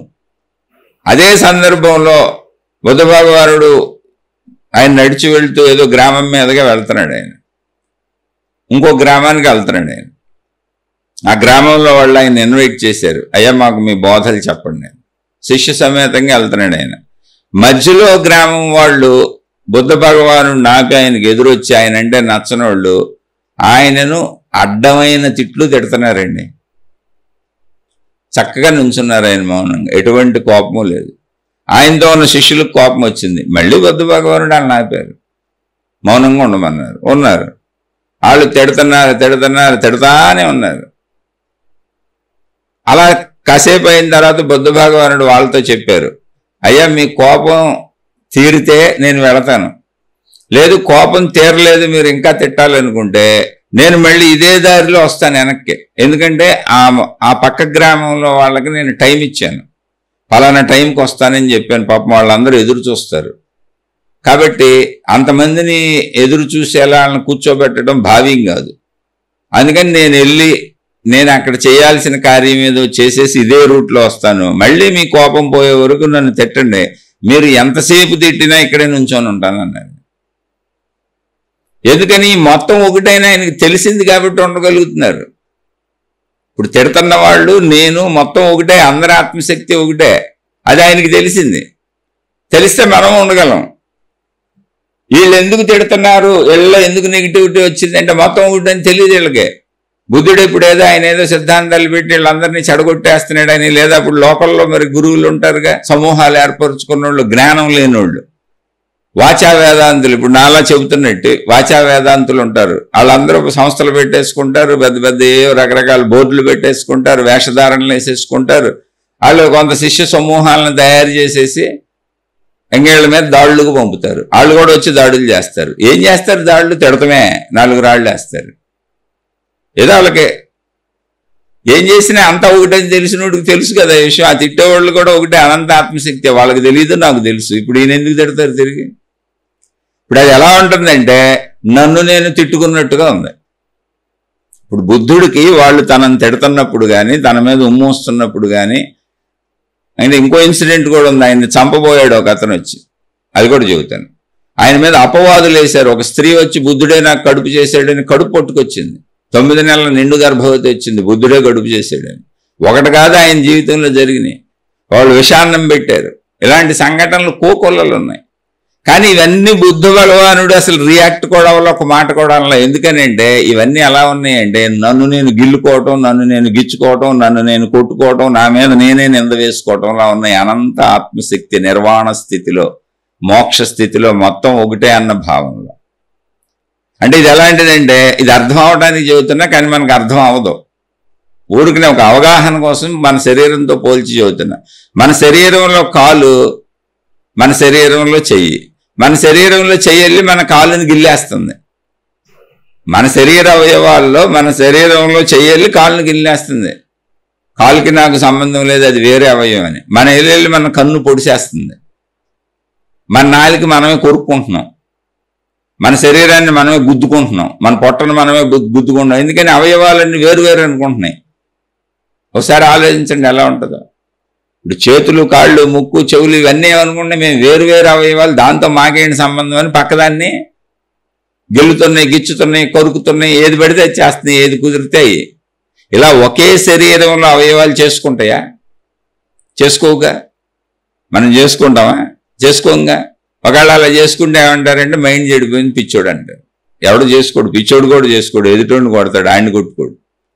ఎందుకని ఏక శరీరం అని తెలిసి అవయవాలు వేరుగా ఉన్నాయి. అనంత ఆత్మస్థితి, మోక్షస్థితి అదే భావన, ఏక భావన. అక్కడ నెగిటివిటీ ఉండదు. అందుకే ఆయన ఎవరిని ఏమనలేదు, అసలు ఎవరి జోలికి వెళ్ళలేదు, ఎవరిని ఏమనలేదు. కానీ దేహ భావన తెలుస్తుంది కనుక వాళ్ళు తిడతానన్నంతసేపు చక్కగా నుంచున్నారు. తిట్టండి పర్వాలేదు. ఎందుకని దేహభావన మాకు సామాన్యంగా తెలుస్తుంది. అంతరంగంలో ఏకత్వ భావన స్థిరంగా ఉంది. అలా అంగుళీమాలుడు అనే అతను ఒక గజ దొంగ, బుద్ధుడు ధ్యానం చేసుకుంటూ తపస్సు ఏదో చేసుకుంటూ చెట్టు కింద ఏకాంతంగా ఉన్నాడు. ఆయన నీ తల నరికేస్తానని వచ్చాడు. ఎందుకంటే అతను 2 మందిని చంపాడు. చంపేసి వాళ్ళ బొటన వేలు కోసేసి దాన్ని మెడలో వేసుకుంటాడు. అందుకని వాడు అంగుళీమాలుడు అని పేరు. అంటే బొటన వేళ్ళు మాలగా కట్టుకొని ఎంతమందిని చంపాడు వేసుకొని గ్రేట్గా తిరుగుతూ ఉంటాడు. వాడు వచ్చి నేను చంపుతాను అన్నాడు. బుద్ధ భగవానుడు అలాగే అన్నాడు. అంతే, ఏం కదలలేదు కూడా అక్కడి నుంచి. చంపితే చంపుతాను. వాడు మళ్ళీ ఆయన శిష్యుడు అయిపోయాడు. ఒక స్త్రీ పొట్టలో దూదులు గీదులు ఏయో రకరకాలు ఏం చేసుకుందో పెట్టుకొని, ఏ చెక్క మొక్కల్లో ఏదో చేసింది. ఇంత కడుపు తెచ్చుకొని బుద్ధుడే నాకు కడుపు చేసాడని వచ్చింది. అంటే ఏంటి? ఈ దొంగ గురువులందరూ అసలు సాక్షాత్కారం పొందిన వాడి మీద చేస్తున్న దాడి అది ఎప్పుడూ ఉంటుంది. వాళ్లే యేసుక్రీస్తుకి సెలవేయించింది. వాళ్లే అన్ని మతాలలో అన్ని చోట్ల నిజమైనటువంటి గురువులకి హాని తలపెట్టిన వాళ్లే మా మతం గొప్పదంటారు, మా మార్గం గొప్పదంటారు, మా విధానమే గొప్పదంటారు, మా దేవుడే కరెక్ట్ అంటారు, వాదనలకు వస్తారు, వాదోపవాదాలు వస్తారు. ఇవన్నీ ఒక ఎత్తు అయితే వాళ్ళ దేవుడికి సంబంధించినటువంటి విధానాల్లో మహిమలు మాయలు ప్రచారాలు చేసుకుంటారు. ఎందుకని ప్రచారం ఎందుకు అసలు నీకు? ఆధ్యాత్మికతలో ప్రచారం ఏంటి? నువ్వు సబ్బులు అమ్ముకుంటున్నావా, పేస్టులు అమ్ముకుంటున్నావా? నీది వ్యాపారమా? నీకెందుకు డబ్బులు? డబ్బులు భౌతికంలో ఉన్న వాళ్ళకి కావాలి. ఆధ్యాత్మికతలో డబ్బులు ఏంటి? అసలు దైవత్వానికి జ్ఞానానికి డబ్బులకి సంబంధం ఏంటి? ఇది వివేకం ఉన్న వాళ్ళకి ఇలాంటి ఆలోచనలు పడతాయి అంతే. దాని గురించి మాట్లాడటానికి ఏం లేదు. నిజమైన మహాత్ములు అలా రమణ మహర్షి లాంటి వాళ్ళు అలాంటి వాళ్ళు ఎవరు ఎక్కడ డబ్బు ముట్టుకోవాలి. అసలు రామకృష్ణ పరమహంస అయితే డబ్బు అంటుకుంటే నా శరీరం మంటలు పడుతుందని చెప్పారు ఆయన. అది నిరూపణ కూడా అయింది. ఆయన అలా చెబుతున్నారు కదా, నా శరీరానికి డబ్బు సరిపడదో అని ఆయన చెబుతున్నారు కదా అని. ఇది నిజమా అబద్ధమా? మా గురువు గారు కరెక్ట్ చెబుతున్నారా అబద్ధం చెబుతున్నారా టెస్ట్ చేసి చూద్దామని వివేకానందుడు ఆయన కూర్చుని ఆయన పడుకునే పరుపు కింద రూపాయి కాసు పెట్టారు, నాణ్యం పెట్టారు, డబ్బులు నాణ్యం. ఏంటి పరుపు కింద పెట్టారు? ఆయనకు అంటుకున్నట్టు కూడా కాదు, ఆయన పడుకున్న పరుపు కింద ఉంటుంది అది. ఆయన వచ్చారు, మామూలుగా కూర్చునేది పడుకునేది దాని మీద, చుట్టూ శిష్యులతో కబుర్లు చెబుతూ ఉంటారు. రామకృష్ణ పరమహంస వచ్చి దాని మీద కూర్చున్నారు. ఎక్కడ ఉంది అది? ఆయనకి డైరెక్ట్గా టచ్ అవట్లా, పరుపు కింద ఉంది. అయినా వెంటనే ఆయన కాసేపుడికి ఇక్కడేదో నా ఒంటికి నా భావాలకి నా ఆలోచనలకి సరిపడని వస్తువు ఏదో ఉంది, అది నన్ను ఇబ్బంది పెడుతుంది, నా శరీరం మంటలు పడుతుంది, కొంచెం వెతకండి, దయచేసి తీసేయండి అన్నారు. ఒక సత్యత అలా ఉంటుంది. నేను అన్నీ చెప్పేశాను, మీరు చందాలు ఇవ్వండి, డబ్బులు ఇవ్వండి, అబ్బాయి ఎంత డబ్బు ముట్టుకున్నా నాకేం అవ్వదు, నేను సేవలు చేస్తాను, ఇంకా మీరు డబ్బులు ఇస్తే నా పేరు మీద నా సంస్థ పేరు మీద చేసుకుంటాను, నన్ను నేను ప్రచారం చేసుకుంటాను అంటే ఏం చేయాలి? దానికి అర్థం పరమార్థం ఉంది, మీరే ఆలోచించుకోవాలి. అలానే అందరినీ నేనేమనగలను? నేను ఒక అతి సామాన్యుణ్ణి, నాకేం వచ్చొచ్చు, నాకేం తెలిసొచ్చు. కానీ రామకృష్ణ పరమహంస అలా ఉంది. ఉన్నది చెప్పాను. రమణ మహర్షి ఏనాడు ఎవరి దగ్గర రూపాయి ముట్టుకోవాలో పుచ్చుకోవాలో తీసుకోవాలో. అలాంటి వాళ్ళు కొంతమంది ఎలా ఉన్నారంటే దైవత్వాన్ని నిలుపుతున్నట్టుగా కనపడుతున్నారు. కానీ ఇదే దైవత్వపు ముసుగులో, ఇదే ఆత్మతత్వపు ముసుగులో, వేషధారణలో, కానీ వాళ్ళకి నిరంతరం డబ్బే కావాలి. ప్రతిరోజు మీరు వాళ్ళని గమనించండి. డబ్బులు ఉన్న వాళ్ళకి వాళ్ళ దగ్గర ఇంపార్టెన్స్ ఉంటుంది, డబ్బులు ఉన్న వాళ్ళకి పోస్టులు ఉంటాయి, పదవులు ఉంటాయి, డబ్బులు ఇచ్చిన వాడితో ఎన్ని గంటలైనా మాట్లాడతారు, డబ్బులు ఇచ్చిన వాళ్ళని కౌగులించుకుంటారు, దగ్గర కూర్చోబెట్టుకుని మీరు ఎంత ఎక్కువ ఇస్తే అంత దగ్గరికి వెళ్ళొచ్చు. మీరు ఆలోచించండి. ఆధ్యాత్మికతకి నేనే విమర్శించట్లా, నాకేం వస్తుంది విమర్శిస్తే, కానీ మీరు తప్పుదోవలో వెళ్లకుండా చెబుతున్నారు. ఇలాంటి వాళ్ళ బారిన బుద్ధుడు కూడా పడ్డాడు, వదిలేసి వచ్చాడు. 5-6 ఆశ్రమాలు తిరిగాడు. అలా తిరిగి వీళ్ళకి తెలియదని వదిలేసి వచ్చాడు. వాళ్ళు బుద్ధుడిని అడిగారు, మా ఆశ్రమాలు మా తర్వాత నీకు అప్పచెబుతాం, నిన్ను వారసుడిగా ప్రకటిస్తాం, నువ్వు ఉండిపో ఇక్కడని. బుద్ధుడిలో గొప్పతనం చూసి, అయ్యా మీ వారసత్వాలు మీ ఆశ్రమాలు నేనేం చేసుకుని, నాకు అసలు అక్కర్లేదు, నేను సత్యం తెలుసుకుందామని వచ్చానని ఆయన వెళ్ళిపోయి ఆయనే స్వతంత్రంగా తెలుసుకున్నాడు. ఇంతకీ బుద్ధుడు తాను స్వతంత్రంగా తెలుసుకున్నాడు సత్యాన్ని. ప్రతి వ్యక్తి తాను స్వతంత్రంగా సత్యాన్ని తెలుసుకోవచ్చు, అది తన హృదయంలోనే ఉన్నది. అందుకని ఇప్పుడు మన క్వశ్చన్కి తగ్గట్టు మాట్లాడుకుంటున్న విషయం ఏంటంటే, మొత్తం ఆత్మశక్తి అయితే, మొత్తం దేవుడికి సంబంధించింది అయితే మంచిగా ఉండాలి కదా అంటే మంచిగా ఉందా? ఇది మొత్తం దేవుడికి సంబంధించింది అని తెలిసిన వాళ్ళ దగ్గర మంచిగా ఉంది, తెలియని వాళ్ళ దగ్గర పరిమిత భావంతో ప్రాబ్లం వచ్చింది. దేవుళ్ళ మీద కూడా దండయాత్రలకు వెళ్ళారు వాళ్ళు. అప్పట్లో ఉన్నటువంటి ఫేమస్లో ఉన్నటువంటి గురువులు అని బోర్డులు పెట్టుకు తిరుగుతున్న వాళ్ళు బోర్డుల మంది బుద్ధుడిని చంపడానికి, ఇందాక చెప్పాక ఒక స్త్రీని పంపారు, బుద్ధుడే నాకు కడుపు చేసాడని, రిచోండి. అయితే ఏమైంది? అక్కడ శిష్యులు వీళ్ళందరూ కలిపి ఇదంతా ఏంటి, అసలు బుద్ధుడు మాతోనే ఉంటాడు, నువ్వు అసలు బుద్ధుడి దగ్గర బుద్ధుడు ఇండివిజువల్గా ఒక స్త్రీని కలిసే అవకాశమే లేదు. అసలు బుద్ధుడి దగ్గరికి ఒక స్త్రీ ఇండివిజువల్గా వెళ్ళటం కుదరదు. రహస్యంగా వెళ్లకుండా ఎలా కడుపు చేస్తారు? అవన్నీ వాదోపవాదాలు జరిగేటప్పటికి ఆ స్త్రీ కొంచెం గబగబా స్పీడ్గా పరిగెత్తుకుంటూ వెళ్ళిపోయింది, బయటపడిపోతుందని. ఆమె కడుపులో పెట్టుకొచ్చినవన్నీ జారి కింద పడిపోయినాయి అందరి ముందు. అసలు ఆమె గర్భిణీనే కాదు. అంటే ఏంటి, ఎవరో పంపారు. అలా ఉంటారు ఎప్పుడు, అలా అందరి మీద జరిగింది. అది నిజమైనటువంటి జ్ఞానాన్ని అనుభవం పొందిన అందరి మీద ఈ దాడి జరిగింది, జరుగుతుంది కూడా ఇప్పుడు. ఆ దాడులు చేసే వాళ్ళు ఎవరో అంటే నిజంగా పొందనోళ్ళు. ఎందుకంటే పొందకుండా బోర్డులు పెట్టుకు చెబుతున్నారు కదా, మహిమలు మాయలు ప్రచారం చేసుకుంటున్నారు. వాళ్ళ కలెక్షన్ తగ్గిపోద్ది. కలెక్షన్ కింగ్స్ వాళ్ళందరూ. కలెక్షన్ తగ్గిపోద్ది, సమూహం తగ్గిపోద్ది, వాళ్ళ ప్రాపగాండా తగ్గిపోద్ది, ప్రచారం తగ్గిపోద్ది. అసలు అనుభవానికి నా పేరు ఎందుకు, నా ప్రతిష్ఠ ఎందుకు, నా ప్రచారం ఎందుకు, నా బోర్డు ఎందుకు, నా బొమ్మ ఎందుకు, నా సంస్థ ఎందుకు? నాకు కావాల్సింది జ్ఞానానుభవం కదా, ఆత్మానుభవం కదా, ఆ దైవత్వానుభవం కదా, నాలోనే ఉన్న అనంత ఆత్మశక్తి ప్రాణశక్తి అనుభవం కదా. ఇది ఎవరో ఆలోచించం.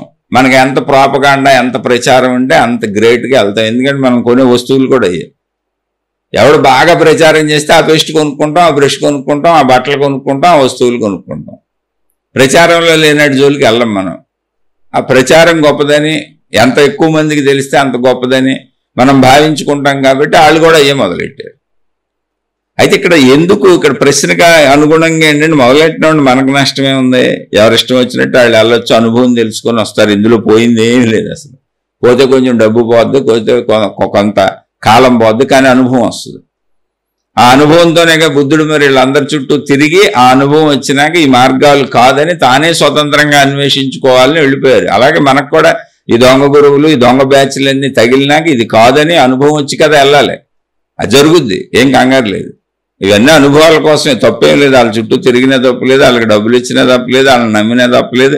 వాళ్ళు వెనక తిరిగి చేసినాక ఒక అనుభవం వస్తుంది. ఇది కాదు అని, ఇది కాదని అన్నా తెలుసుకోవాలి, అది కూడా ఉపయోగమేగా.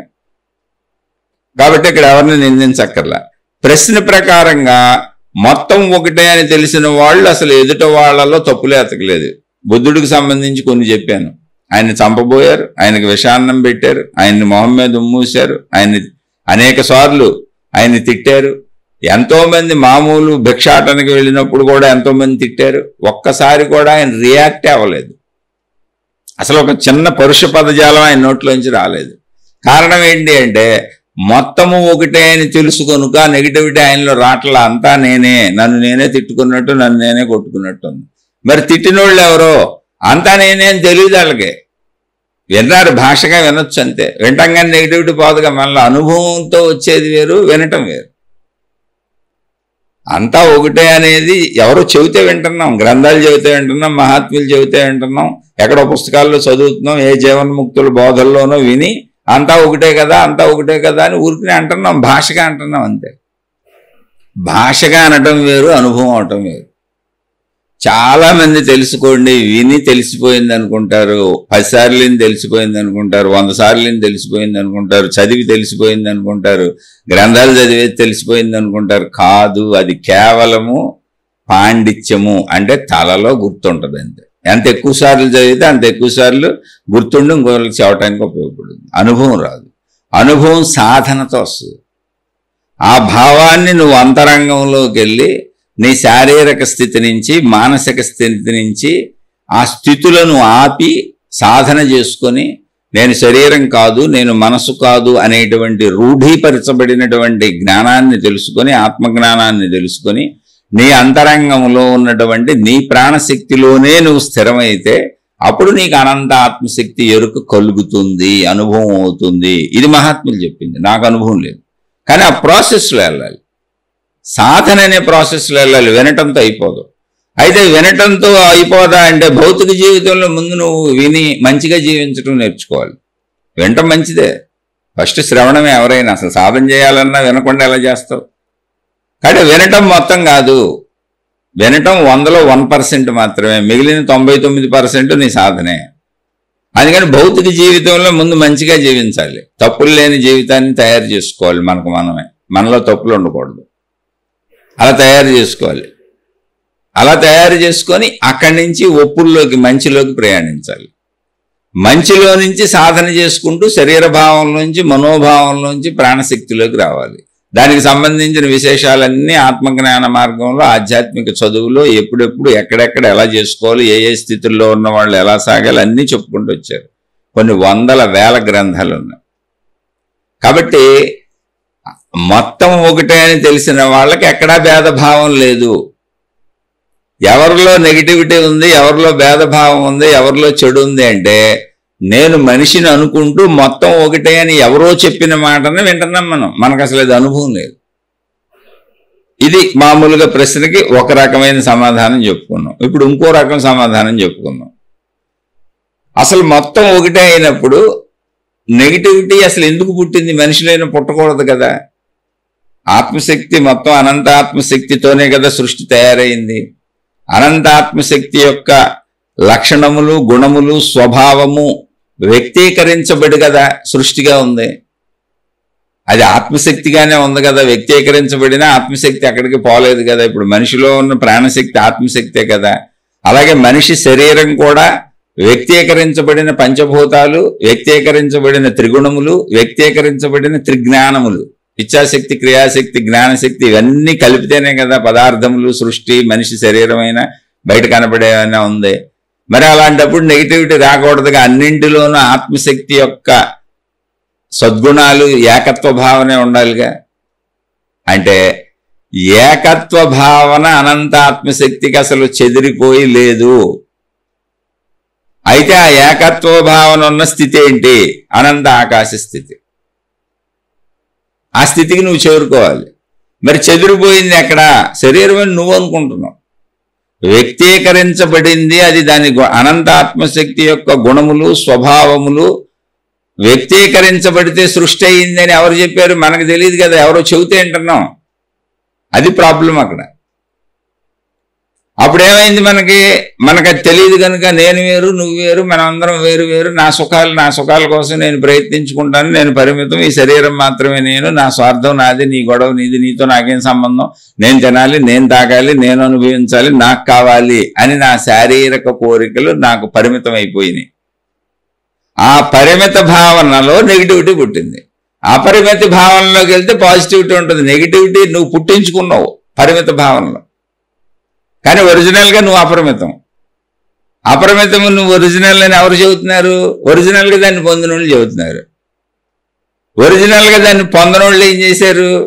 దానిని పొందటం కోసం మనుషులకి శక్తి అంటే అర్థం అవటం లేదు అని అనంతాత్మశక్తికి అనేక దైవ రూపాలు సింబాలిక్గా తయారు చేశారు పూర్వీకులైన పెద్దలు. ఎవరో ఆ జీవన్ముక్త స్థితిని పొందిన వాళ్ళు సింబాలిక్గా తయారు చేసినటువంటి దైవ రూపాలని లేదా జీవన్ముక్త స్థితిని పొందినటువంటి శరీరం ధరించి జీవన్ముక్త స్థితిని పొందినటువంటి మహానుభావుల్ని దైవాలుగా తీసుకొని దాని పేరు మీద మతాలు ఏర్పాటు చేసుకొని మార్గాలు ఏర్పాటు చేసుకొని వాళ్ళందరూ ఎవరో అంతా ఒకటే అని జీవన్ముక్త స్థితిని పొంది చెబుతున్నాళ్ళు. ఏ దేశకాల పరిస్థితుల్లో అక్కడ వాళ్ళు పొంది ఆ భాషలో, ఆ విధానాల్లో, ఆ డ్రెస్సింగ్లో, ఆ స్టైల్లో వాళ్ళకి తగ్గట్టు చెప్పారు.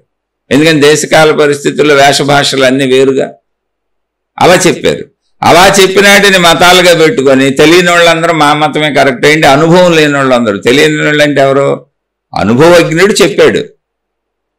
అనుభవజ్ఞుడు చెప్పిన దాన్ని అనుభవం లేని వాళ్ళు వాచా వేదాంతులుగా వాటిని గ్రంథాలుగానో మతాలుగా మార్గాలుగా విధానాలుగా తయారు చేసుకొని అనుభవం పొందటానికి ప్రయత్నించకుండా, మళ్ళీ జాగ్రత్తగానండి, అనుభవం పొందటానికి ప్రయత్నించకుండా అనుభవం పొందేసిన వాళ్ళ వలె అనుభవం పొందినవాడు చెప్పిన మాటలను చెప్పి, ఇప్పుడు అనుభవం పొందినవాడు చెప్పిన మాటలను మనం చెబుతున్నాం అనుకోండి, మనకు కూడా అనుభవం ఉందని అనుకుంటారు అందరూ.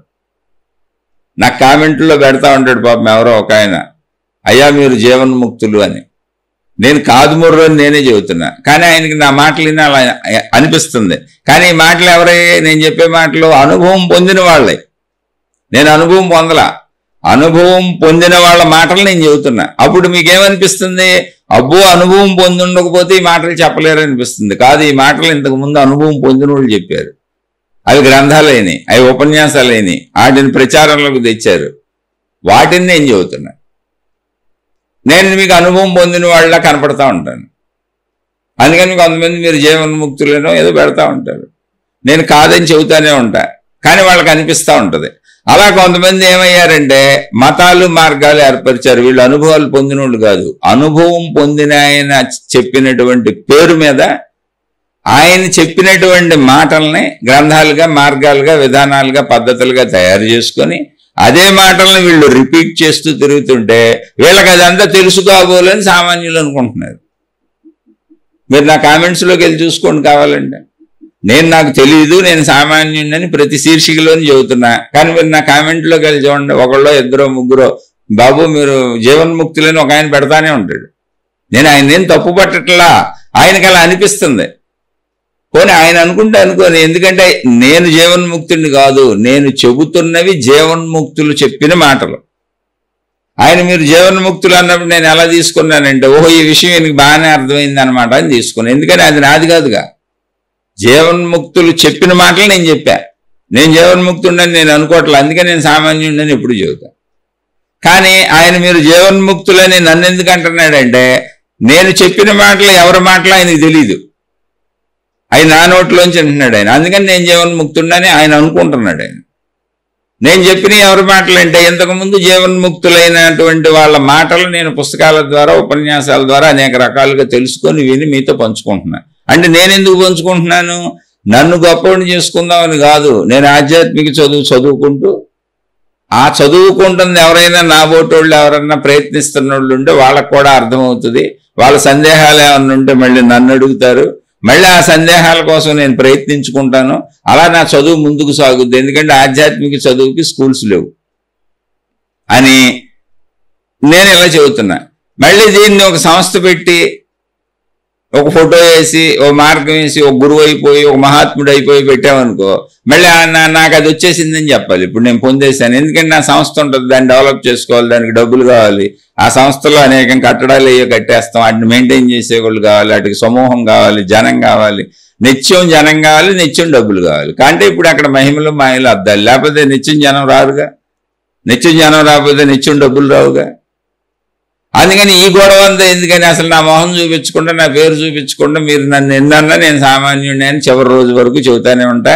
ఒకవేళ నేను ఎప్పుడైనా నేను సామాన్యుడిని కాదు, నాకేదో తెలిసిందని నేను చెప్పాను అనుకోండి, మీరు నా ఇంట మానేసేయండి. నేను మిమ్మల్ని మోసం చేయడం మొదలుపెట్టానని అర్థం. సింపుల్ అంతే. అందుకని ఇవన్నీ అనుభవం అయినాయి కాబట్టి అసలు నా పేరుతో పనే ఉంది, నాతో పనే ఉంది. మళ్ళీ నేనేదో నాకు ఒక పెద్ద బ్రాండ్ నేమ్ లాగా నేను ఒక సంస్థ పెట్టుకోవడం ఏంటి, జనాన్ని పోగేసుకోవడం ఏంటి, గోలంతా ఎందుకు? ఎందుకని అదంతా అర్థమైంది నాకు. ఇప్పుడు బుద్ధుడు అనేక మంది అప్పట్లో ఉన్నటువంటి గురువులు ఆశ్రమాల్లో వెళ్ళి కొన్ని సంవత్సరాలు ఉండి వాళ్ళు చెప్పిన సాధనలు చేశాడు నేను. అప్పుడు అర్థమైంది ఆయనకు, ఓహో వీళ్ళకేమీ తెలీదు, వీళ్ళు ఊరికనే ప్రజలకి అలా చెబుతున్నారు. అది బుద్ధుడికి ఒక్కడికి తెలిసింది, వాళ్ళని ఫాలో అవుతున్న వాళ్ళు వేల మంది ఉన్నారు అక్కడ. ఎప్పటికైనా వస్తుంది, నువ్వు చచ్చిపోయినాక వస్తుంది, స్వర్గంలో సీటు ఉంటుంది, చివరిలో మోక్షం వస్తుంది, నువ్వు భగవంతుడి దగ్గర ఉంటావు, నీకు అక్కడ కుర్చీ ఉంటుంది, ఇవన్నీ చెప్పుకుంటూ వెళ్తున్నారు. ఆయనేమో అయి కాదు, ఇప్పుడు నాకు అనుభవం కావాలి, మీకు అనుభవం అయిందా నాకు చెప్పండి అంటున్నాడు. అలా అనేక మందిని చూసినాక ఆయనకు అర్థమైంది, ఇలా కాదు నేనే సాధన చేసుకోవాలి. అలా మన జీవితంలో మనకు అనుభవాలు అవుతాయి. అలా ఈ సంస్థలు ఎందుకు, ఈ గొడవ ఎందుకు, ఈ డబ్బులు ఎందుకు, పొద్దున్నే లేస్తే మాయలు మహిమలు ప్రచారం చేసుకోండి, అందరినీ డబ్బులు అడగటం ఎందుకు, ఈ గోళ ఎందుకు అనిపించింది. ఇప్పుడు నా మొహం చూపించి ఏం చేయను, ఏంటి ఏమవుద్ది? అంతమంది వచ్చారు, అంతమంది పోయారు, అతిరథ మహారథులు భూమి మీదకి వచ్చారు, వాళ్ళు గుర్తుకోవడం లేరు ప్రజలకి ఎవరికి. నిజంగా ఎంతోమంది వచ్చారు.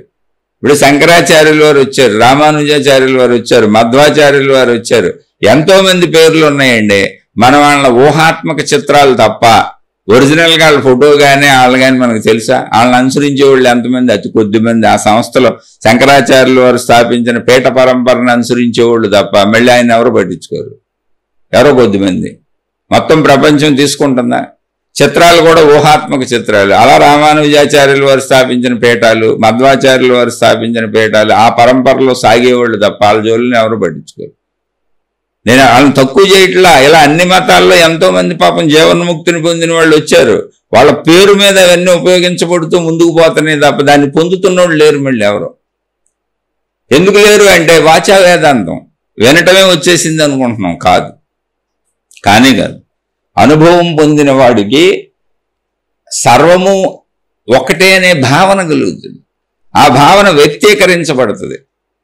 ఆ వ్యక్తీకరించబడినటువంటి భావన వలన వాళ్ళలో నెగిటివిటీ ఉండదు. నెగిటివిటీ మరి మనకెందుకు పుడుతుంది? సోదరుడి ప్రశ్న మంచిదే. మొత్తం దైవశక్తి అయినప్పుడు, మొత్తం ఆత్మశక్తి అయినప్పుడు, మొత్తం ఆత్మశక్తి లక్షణాలే ఉండాలి కదా.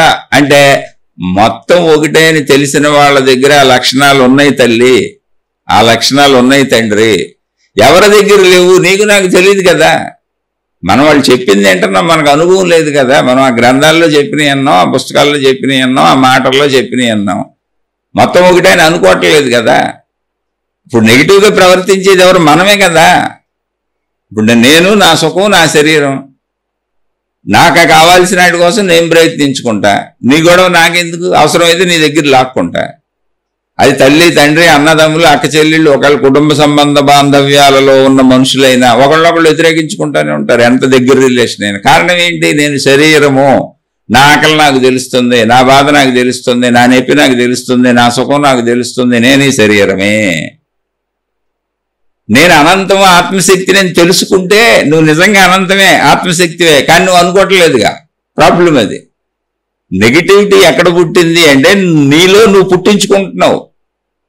అదే నెగిటివిటీ బుద్ధుల్లో పుట్టదు, ఎందుకంటే మొత్తం ఒకటి అని తెలిసింది. అదే నెగిటివిటీ రామకృష్ణ పరమహంసలో పుట్టదు, ఎందుకంటే మొత్తం ఒకటని ఆయనకి తెలిసింది. అదే నెగిటివిటీ రమణ మహర్షిలో పుట్టదు, ఎందుకంటే మొత్తం ఒకటని ఆయనకి తెలిసింది. అదే నెగిటివిటీ యేసుక్రీస్తులో పుట్టదు, ఎందుకంటే మొత్తం ఒకటని ఆయనకి తెలిసింది.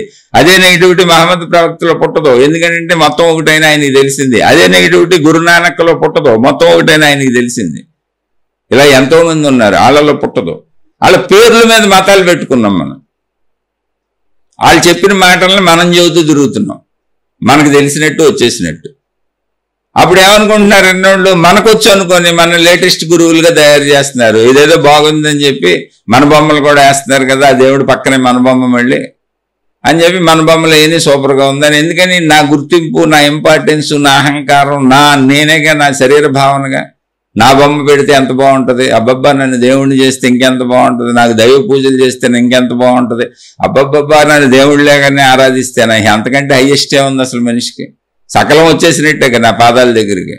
నన్ను దేవుళ్ళలాగా చూశారంటే ఇంక నేను ఏం కోరుకుంటే వచ్చినట్టే. డబ్బు నా పాదాల దగ్గర నాట్యం చేస్తూ ఉంటుంది, అందుకని నేను దాన్ని పట్టుకుపోతున్నా. కానీ నిజంగా మొత్తం ఒకటే అని తెలిసిన వాళ్ళు ఎవరు అసలు డబ్బులు తీసుకోవాలా, వాళ్ళ పేరును ప్రచారం చేసుకోవాలా, వాళ్ళు దేన్ని నాట్యం చేయించుకోవాలి వాళ్ళ దగ్గర. అసలు మాకెందుకు ఈ గొడవని గోచులు పెట్టుకుపోయారు, ఇంత భిక్షానంద బతికేశారు. మీరు చూసుకోండి, ఎవరినైనా మీరు పరిశీలించుకోండి, మీకు నిజాయితీ గలవాళ్ళు తెలుస్తారు. అయితే మనుషులు నెగిటివిటీతో వాళ్ళని బాధలు కూడా పెట్టారు, కానీ వాళ్ళ నెగిటివిటీ పుట్ల.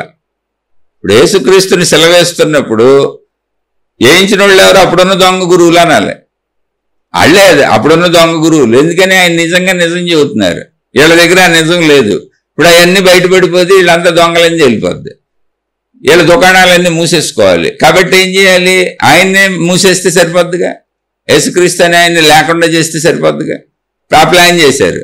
ఆ ప్లాన్కి అప్పుడు రూల్స్ ఏంటో, అప్పుడున్న రెగ్యులేషన్స్ ఏంటో, ఆ రాచరికం ఏంటో దాని పేరుతో ప్లాన్ చేయించారు, మనుషుల్ని సమూహాలను పెట్టి.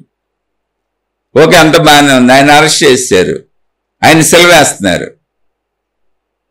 సెలవేయటం ఏంటి? ఒక చెక్కకి మేకులు కొడుతున్నారు. ఇప్పుడు చూడండి, మనం ఇళ్లలో క్యాలెండర్లు తగిలించుకోవడానికి, వాల్ క్లాక్లు పెట్టుకోవడానికి, ఫోటోలు పెట్టుకోవడానికి గోడల మేకులు కొడతాం.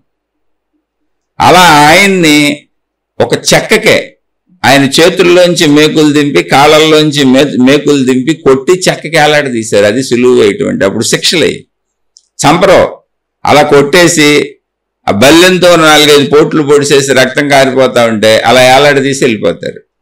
ఇంకా పక్షులు, రాబందులు కొద్ది కొద్దిగా ప్రాణం పోతూ రక్తం కారిపోతూ వాళ్ళు ఎలాగో కదలలేరు. అక్కడ చేతులకు మేకులు కొట్టేశారు, కాళ్ళకి మేకులు కొట్టేశారు, ఆ బల్యాలతో కడుపుల్లో అట్లా అక్కడక్కడ పొడిసేశారు, రక్తం కారిపోతుంది, వాళ్ళు నీరసించిపోతుంటే బ్రతికుండగానే పక్షులు పీక్కు తింటా ఉంటాయి, వచ్చి రాబందులు ఇలాంటి. ఆ రోజు శిక్షలయ్యి అంతటి శిక్ష ఆయనకి వేస్తా మేకులు కొడుతుంటే అంతా ఒకటని తెలుసు కాబట్టి యేసుక్రీస్తు అన్నారు వీళ్ళని క్షమించమని. ఎందుకని? కర్మ సిద్ధాంతానికి చెప్పారు, దేవుడి పేరు మీద చెప్పినట్టు కనబడుతుంది. అనుభవం అయింది అక్కడ. ఆయన ఏం చెప్పారు? ప్రభు ఒక మనిషిని ఇంత బాధ పెట్టకూడదని, ఇబ్బంది పెట్టకూడదని. మనిషి అంటే ఎవరు? శరీరం. అక్కడ శరీరానికి నొప్పి తెలుస్తుంది, వీళ్ళకి తెలియదు, తెలియక చేస్తున్నారు, వీళ్ళని క్షమించు అని. ఎందుకని? కర్మ సిద్ధాంతం ప్రకారం అంత శిక్ష మళ్ళీ వీళ్ళకి వస్తుంది. ఎవరెవరు దానికి కారకులయ్యారో వాళ్ళందరూ వాటిని అనుభవిస్తారు, ఖచ్చితంగా అనుభవిస్తారు. మళ్ళీ అది యేసుక్రీస్తు చరిత్రలోనే జరిగింది. అసలు యేసుక్రీస్తుని పట్టించిన వాడు ఆయన శిష్యుల్లో ఒకడు, పేతురు అనే అతను. 40 వెండి నాణాలకు పట్టించాడు. ఎందుకంటే యేసుక్రీస్తు అని ఆయన ఎలా ఉంటాడో ఆ రాజభటులకి, రాజ సైనికులకి తెలియదు. ఎందుకంటే పెద్ద రాజ్యం అది. ఆయన అరెస్ట్ చేయాలంటే ఆయన మీద ఎలిగేషన్స్ లేవు, ఎవరో దొంగ ఎలిగేషన్స్ పెడుతున్నారు. అసలు ముందు ఆయన అరెస్ట్ చేయడానికి ఆయన ఎలా ఉంటారో తెలియదు, ఎక్కడ ఉంటారో తెలియదు. అందుకని వాళ్ళ శిష్యుల్లో ఒకడు ఇన్ఫార్మర్గా మారాడు. ఎందుకు? 40 వెండి నాణాలకు ఆయన పట్టించాడు. ఆ 40 వెండి నాణ్యాలకి ఆయన్ని పట్టించిన అతను యేసుక్రీస్తుకు పడుతున్న శిక్షలు చూసి భరించలేక ఆత్మహత్య చేసి చచ్చిపోయాడు. ఎందుకంటే తప్పు చేసినోడికి ఎప్పటికీ ఉంటుంది ఆ ఫీలింగ్, అదే నెగిటివిటీ. ముందేమో ఆశతో తప్పు చేశాడు, కానీ యేసుక్రీస్తు అనే ఆయనకి మొత్తం తెలుసు. ఏంటి మొత్తం తెలుసు? ఉన్నదంతా ఒకటైన ఆత్మజ్ఞానం తెలుసు, కాకపోతే అక్కడ భాషలో చెప్పుంటారు అంతే. అది ఇంకో రకంగా అక్కడ వాళ్ళకి ఎలా అర్థమవుద్దో అలా చెప్పుంటారు. అందుకని ఆయన శపించలా కోపించలా ఎవరిని వల్ల. ఆయన కావాలంటే తప్పించుకుపోవచ్చు కూడా, ఆ ఛాన్సులు కూడా ఉన్నాయి. ఆయన ఏం ప్రయత్నించలా, ఏది ఎలా జరగాలో అలా జరుగుద్ది అన్నారు. ఎందుకని శరీరం ఎప్పుడైనా వదిలేసేదే కాదు, అది అర్థమైంది. అంతా ఒకటే అని అర్థమైన వాళ్ళకి అర్థమయ్యే మొట్టమొదటి విషయం ఏంటంటే శరీరం నేను కాదు, ఇది ఎప్పటికైనా వదిలేయాల్సిందే అని. అందుకని వాళ్ళు శరీరం నిలుపుకోవడానికి, శారీరక సుఖాలకి, డబ్బులకి, ప్రచారాలకి, గుర్తింపులకి అసలు ప్రయత్నించరు. మరి ఏంటంటే యేసుక్రీస్తు ఎంత ఫేమస్ అయ్యారు కదండి, ఆయన అవలా ఆయన్ని ప్రచారం చేసుకుంటూ వచ్చారు. అలాగే మహమ్మద్ ప్రవక్తను ప్రచారం చేసుకుంటూ వచ్చారు. వారు బోధలు తీసుకొని ఒక మతం ఒక విధానం చేసుకుంటూ వచ్చారు. అది తప్పేం కాదు, మనం మారాలని ప్రచారం చేశారు. బాబు ఇలా బోధలు చెప్పారు వినండి అని. అలా గురునానక్ అనేకం ఉన్నాయి, అలా జైన మతాలు ఉన్నాయి. బౌద్ధ మతం నుంచి కొంచెం పీలికలుగా వచ్చి జైన మతం ఏర్పడింది. అనేక మతాలు ఏర్పడతాయి. ఇక్కడ విషయం ఏంటి ఎంతకే అంటే తెలిసిన వాళ్ళకి ఏమీ లేదు, ఇదంతా ఒకటే అని తెలిసిన వాళ్ళు అసలు నెగిటివిటీ లేదు. వాళ్ళు ఎన్ని బాధలు, వాళ్ళ శరీరాన్ని ఎంత హింస పెట్టినా భరించారు. రమణ మహర్షి శరీరానికి సర్కోమా అనేటువంటి క్యాన్సర్ పుండు చేతి మీద వస్తే 3 సార్లు ఆయన శరీరాన్ని కత్తులతో కోసి ఆపరేషన్ చేశారు. అనేక శీర్షికల్లో చెప్పాను. అప్పుడు చెప్పారు వాళ్ళు, రమణ మహర్షిని అడిగారు, అయ్యా మీకు మత్తు మందు ఇస్తాము, శరీరాన్ని కత్తులతో కోస్తాము, బాగా నొప్పిగా ఉంటుంది, మీరు భరించలేరు అంటే ఆయన చెప్పారు, నాయన ఉన్నదంతా ఒకటేరా, అది అనంత ఆత్మశక్తి, నేను ఆత్మశక్తి స్వరూపుణ్ణి. అంటే మళ్ళీ నాకు శరీరం అని, నాకు శరీరం ఉందని అది గుర్తు చేసి దాన్ని కోస్తామని, అది కోస్తే నొప్పి ఉంటుందని మీరు అంటున్నారు. నాకు ఏ నొప్పి ఉండదు, నేను అసలు శరీరాన్నే కాదు, కోసుకుంటే కోసుకోండి అన్నారు. 3 సార్లు ప్రత్యక్షంగా జరిగింది. ఎప్పుడో 1000 సంవత్సరాల వెనకాల కాదు, మన వెనకే, కొంచెం మన వెనక కాలంలో స్వాతంత్రం వచ్చిన తర్వాత జరిగిన విషయం ఇది. మన ఈ మధ్య కాలంలో కొద్దిగా వెనక్కి వెళ్తే చాలు అంతే. రమణ మహర్షి అలా ఉంటారు మహాత్ములు. ఆ తర్వాత ఇంకా లేటెస్ట్గా నిసర్గదత్త మహారాజు ఉన్నారు, ఈ మధ్య కాలంలోనే ఆయన పరంపదించారు. అలా ఎప్పుడూ ఉంటారు కొంతమంది. అయితే ఆ నిజాయితీ పరుల దగ్గర ఎలా ఉంటుంది ఒక్కటే గుర్తుపెట్టుకోండి, అలా ఉన్న వాళ్ళ దగ్గర ఎలా ఉంటుంది అంటే వాళ్ళు అసలు నీ డబ్బు తీసుకోరు, నీ సేవలు తీసుకోరు, నీ అవసరత ఉండదు, నీతో వాళ్ళకి ఏం పని లేదు. ఎందుకంటే శరీర భావనే లేదు వాళ్ళకి, వాళ్ళ పని ఉండదు. ఏదైనా నువ్వు అడిగితే ఆ మంచి విషయాలు 4 చెప్తారు. ఎందుకని దేహభావంలోంచి వెళ్ళారు కాబట్టి, వాళ్ళకి దేహం ఆల్రెడీ ఉంది కాబట్టి. వాళ్ళు కూడా సాధన చేసుకెళ్ళారు అక్కడికి, దేహభావం తెలుసు వాళ్ళకి. అంతే తప్ప గుర్తింపు, ప్రచారం, నన్ను గుర్తించండి, నాది చేయండి, నా సమూహమే కరెక్ట్, అసలు వాళ్ళు సమూహాలు ఏర్పరచరు, మొత్తం ఒకటే అని చెబుతారు. అసలు ఒక విధానం, ఒక పద్ధతి ఏర్పరచరు వాళ్ళు, మొత్తం ఒకటే అని చెబుతారు. మొత్తం ఒకటే అనే విధానంలోనే సాగుతారు. మీరు ఎప్పుడు గుర్తుపెట్టుకోండి, ఈ ఆత్మజ్ఞానానుభవం పొందిన వాళ్ళు ఎలా ఉంటారు, ఏం చెబుతారు, ఒక్కటే సూత్రం, మొత్తం ఒకటే అని చెబుతారు. మొత్తం ఒకటే అని చెప్పే విధానాన్నే పాటిస్తారు, అదే చెప్తారు. అంతే తప్ప ఒక దేవుడు, ఒక మతం, ఒక పరిమితి, ఒక విధానం, సమూహాలు ఏర్పరచడం అలాంటివి చెయ్యరు. వాళ్ళకి అసలు డబ్బుతో పని ఉండదు. మొత్తం ఒకటే, డబ్బుతో పని ఏంటి, మొత్తం ఒకటే, నువ్వే తెలుసుకో. అది తెలుసుకోవడానికి ఏం కావాలో కావాలంటే అడుగేదని చెబుతాను, లేదా అలా కూర్చో, నన్ను నేను జీవిస్తున్నానుగా నన్ను చూసి నేర్చుకుని ఇష్టం పో అంతే. నాకేం నీ డబ్బుతో పని లేదు, నీ సేవతో పని, నాకేం అక్కర్లా. అలా ఉంటారు. అందుకని వాళ్ళు ప్రత్యేక మతాలు, మార్గాలు, విధానాలు ఏర్పరచరు. ఇప్పుడు ఒక రమణ భగవానులు ఏ మతం ఏర్పరచలా, ఏ మార్గం ఏర్పరచలా. రమణ భగవానుల పేరు మీద ఆయన ఇన్ని చెప్పారని ఎంతోమంది ప్రచారకులు మొదలయ్యారు. అది ఆయన చెప్పిన జ్ఞానాన్ని చెబుతున్నారు అంతే, ఆయన ఏమీ ఏర్పరచలా. అందుకే ఇప్పుడు కూడా రమణ భగవానుల మార్గం ఉందనుకోండి, దానికి ఏం పేరు ఉండదు, దానికి ఏం మతం ఉండదు, దానికి ఏం విధానం ఉండదు, ఆత్మజ్ఞాన మార్గం అంతే. అది కూడా నిన్ను నువ్వు తెలుసుకో, హూయామై, ఇలా ఉంటాయి పేర్లు. అలా మీరు ఎక్కడైనా చూసుకోండి, ఒక నిసర్గదత్త మహారాజు ఉన్నారనుకోండి, అక్కడేం మతం, మార్గం, విధానం, పద్ధతి ఏయో పెట్టేసి సంస్థలు పెట్టి ఏదో చేయరు, ఏం ఉండదు. ఆయన బోధలు చెబుతూ ఉంటారు. అది కూడా సేమ్ రమణ మహర్షి బోధలు లాగానే ఉంటాయి. అక్కడ ఒక సపరేట్ ఎంటిటీని నిలబెట్టరు. అంటే ఇంకా బాగా చెప్పాలంటే అక్కడ రమణ మహర్షికి కాదు ఇంపార్టెన్స్ ఉండేది, నీకు. రమణ మహర్షి బోధల ద్వారా నువ్వు మారటానికి అవసరమైన జ్ఞానాన్ని అందిస్తారు. అంతే తప్ప రమణ మహర్షిని ప్రపంచవ్యాప్త దేవుణ్ణి చేయరు. ఎన్ని పెంచేద్దాం, రమణ మహర్షిని దేవుణ్ణి చేసేద్దాం, ప్రపంచం అంతా రమణ మహర్షిని పూజించాలి, అనుసరించాలి, రమణ మహర్షిని మొత్తం పాదాక్రాంతం అయిపోవాలని ప్రచారాలు మొదలెట్టరు. చెబుతారు రెండు ఒకలానే ఉంటాయి. రమణ మహర్షి బోధల ద్వారా నువ్వు ఆ తత్వాన్ని పొందటానికి అవసరంగా నీకు అవి అందిస్తారు. అంతే సింపుల్. అది నిసర్గదత్త మహారాజు అని అంటే, రమణ మహర్షి అయినా అంతే, ఇంకోళ్ళైనా ఎవరైనా అంతే. ఆ తారతమ్యాలు తెలుసుకుంటే మీరు చక్కగా దాన్ని ఇప్పుడు ఎక్కడ ఇలాగే పొందొచ్చు. ఎటువంటి భ్రమలకి లోను కాకుండా, ఎటువంటి కన్ఫ్యూజన్లకి లోను కాకుండా, మిమ్మల్ని మీరు మోసం చేసుకోకుండా, మిమ్మల్ని ఎవరన్నా మోసం చేస్తున్నా మోసపోకుండా. కాదండి మాకు కీర్తి ప్రతిష్టలు ఇష్టం, మాకు ఇంకా అది పోలేదు, మాకు శరీర గుర్తింపు భావన పోలేదు, మేము ఆ భావనలోనే సాగుతాం, మేము దైవ మార్గాలలో కూడా మాకు గుర్తింపుతో సాగుతాం, గుర్తింపు కావాలి, గుర్తింపు లేకుండా ఉండలేము, డబ్బు కావాలి, వసతులు కావాలి, వనరులు కావాలి, సౌకర్యాలు కావాలి, ఏదో కాస్త మమ్మల్ని మా తపన తీర్చుకొని ఉండే, మాకు పేర్లు తెచ్చుకొని ఉండే, పెద్ద పెద్ద గురువులని, జగద్గురువులని, సిద్ధ గురువులని, ఆ గురువులని, ఈ గురువులని. అంటే నేను నిజమైన గురువులను ఎవరిని కించపరచట్లేదండి. కాదే చాలా మంది ఈ పేరులతో యూట్యూబ్లో బయటకు వస్తున్నారు, వెళ్ళి చూడండి, చెబుతున్నారు వాళ్ళ గురించి. అలా ఏదో కొంచెం అనుభవిస్తాం, ఆనందిస్తాం, మేము కొంచెం రాజవైభవాలు పొందుతాం, బతుకొని అన్నాడు, మాకు ఇంకా లోపల ఆ తపన పోలేదు అంటే వెళ్ళేవాళ్ళు వెళ్తుంటారు, ఏముంది. ఇప్పుడు వాళ్ళని నమ్మిన వాళ్ళకి కూడా వచ్చిన నష్టమే లేదు. కొంచెం డబ్బు ఇస్తారు, కొంచెం సేవలు ఇస్తారు, తర్వాత ఇది కాదని మీరు తెలుసుకుంటారు. ఇది కాదని తెలుసుకోవడానికి కొన్ని సంవత్సరాలు పట్టొచ్చు, ఈ జన్మ పట్టొచ్చు, లేదా వచ్చే జన్మ పట్టొచ్చు, కానీ మొత్తానికి తెలుసుకొని వస్తారు. బుద్ధుడు కూడా తెలుసుకొని వచ్చాడు, తెలుసుకోకుండా అయితే కుదరదు. అందరూ మహాత్ముల జీవితాల్లోనూ ఈ దొంగ గురువులు తారసిల్తారు, వాళ్ళని తప్పుకొని వాళ్ళు వెళ్ళిపోతూ ఉంటారు, ఇది కాదు అని. ముందు మనం తెలుసుకోవాల్సిందే ఇది కాదు అనేది. ఏది సత్యమో తెలియాలి అంటే ఏది అసత్యమో మనం, ఎందుకంటే ఆల్రెడీ అసత్యంలోనే ఉన్నాం, అజ్ఞానంలోనే ఉన్నాం. ఏది అజ్ఞానమో ఏది అసత్యమో తెలుసుకొని దాన్ని వదిలేయగలిగితే సత్యంలోకి వెళ్ళిపోతాం. సత్యాన్ని మనం సాధించక్కర్లా, ఉన్నదంతా సత్యమే. మనం సాధించవలసింది ఏంటంటే అసత్యం ఏదో అజ్ఞానం ఏదో తెలుసుకోవాలి.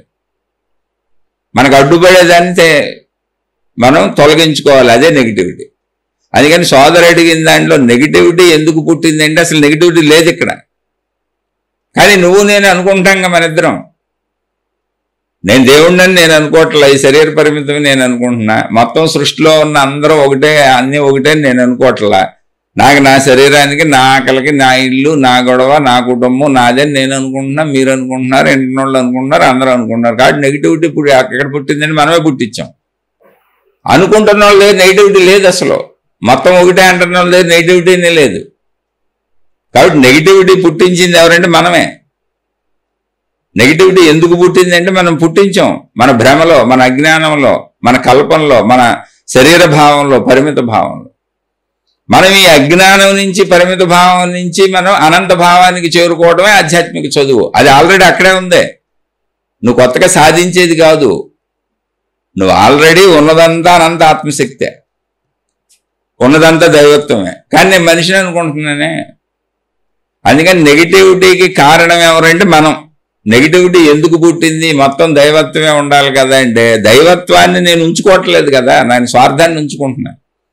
నేను శరీరం అనుకుంటున్నా, నేనే బాగుండాలనుకుంటున్నా, నా కుటుంబమే బాగుండాలనుకుంటున్నా, మరి నాకు అన్నీ సమకూరాలనుకుంటున్నా. పక్కోడు పోయినా సచ్చినా నాకేం బాధ లేదు.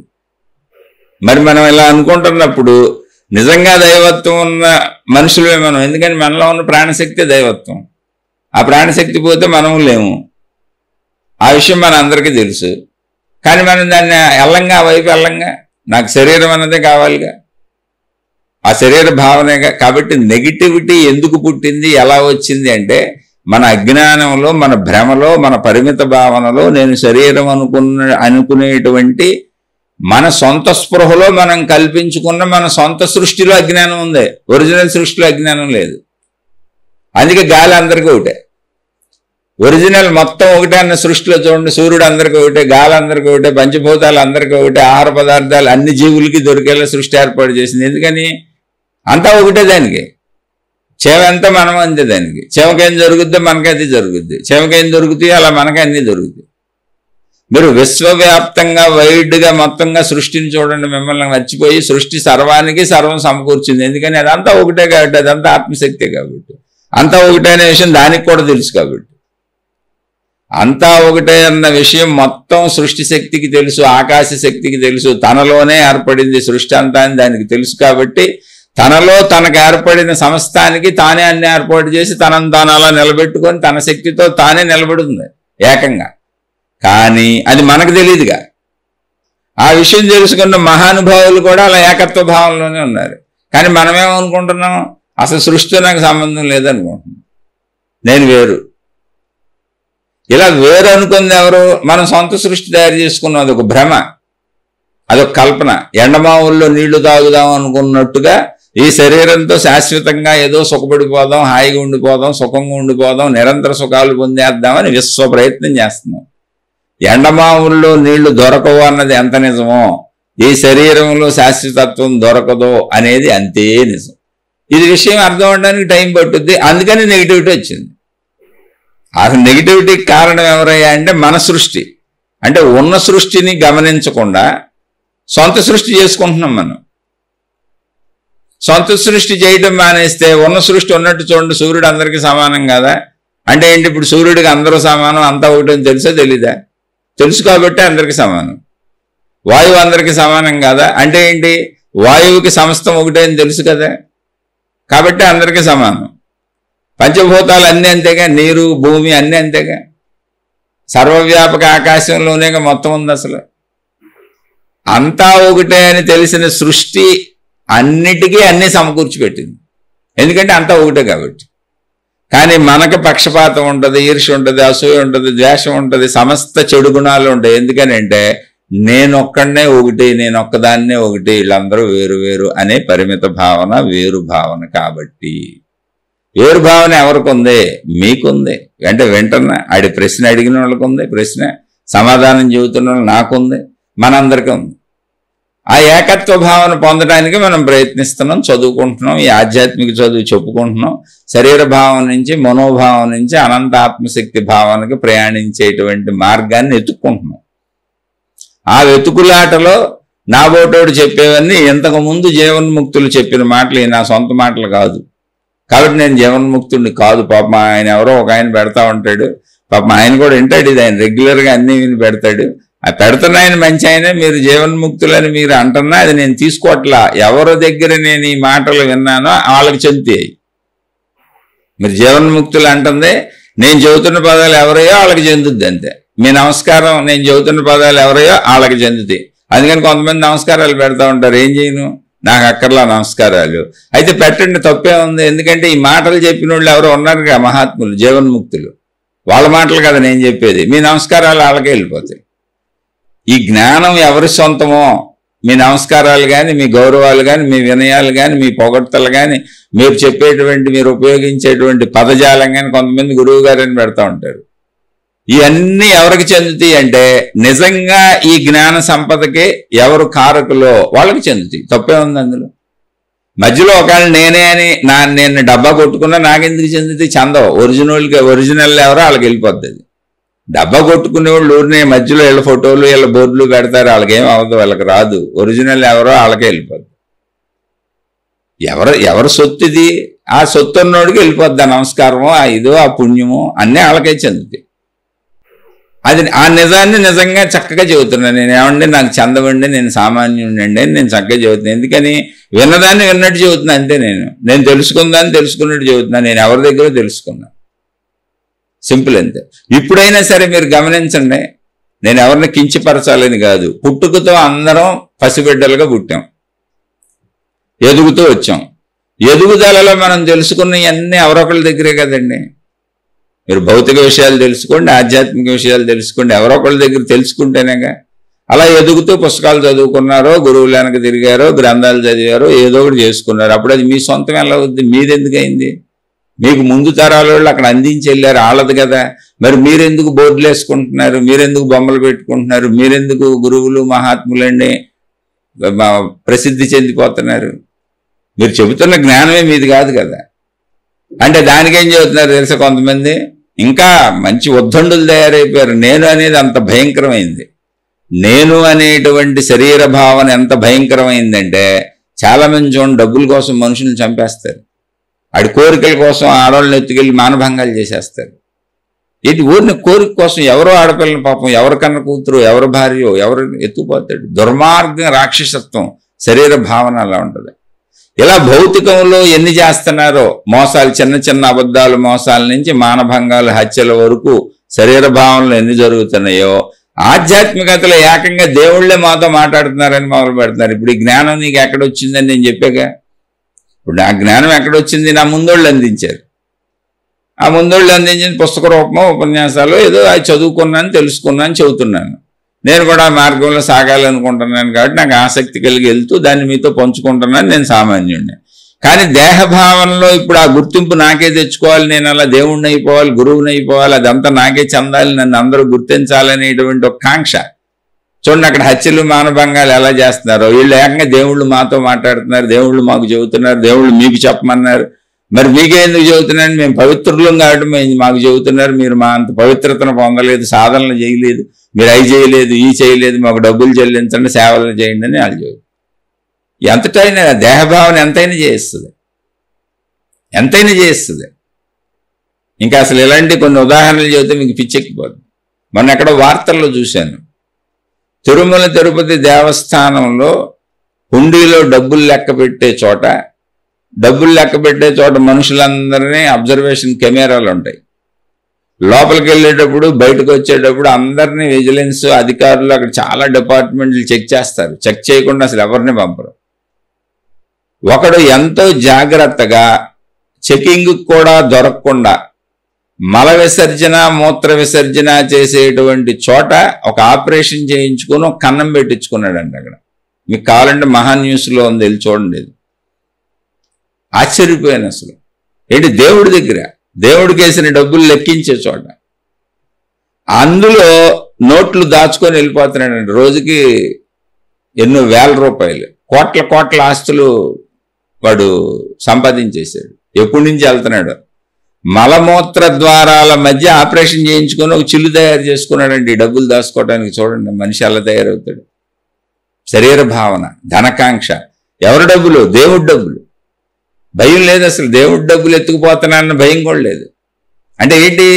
ఇక దేవుడు అంటే భయం పోయింది. అందుకే దేవుళ్ళు మాతో మాట్లాడుతున్నారు, దేవుళ్ళు గుసగుసలాడుతున్నారు, మీకు చెప్పరు, మాకే చెబుతారు, మాకు కనపడతారని భయం పోయింది. దేవుడు భయం పోయింది. కాంక్ష, కీర్తికాంక్ష, ధనకాంక్ష. ధనకాంక్ష, కీర్తికాంక్ష, జీవితమే కాంక్ష, కడదాకా తీరదోయి నీ ఆకాంక్ష. నరకమంత నీదేలే నడవబోయి ఇలాగే, గత జన్మను గడిపావు స్వార్థంతో ఇలాగే. అదిగా ఆ బుద్ధిలో ఈ జన్మలోకి వచ్చేసి తర్వాత అతను పట్టుకున్నారు.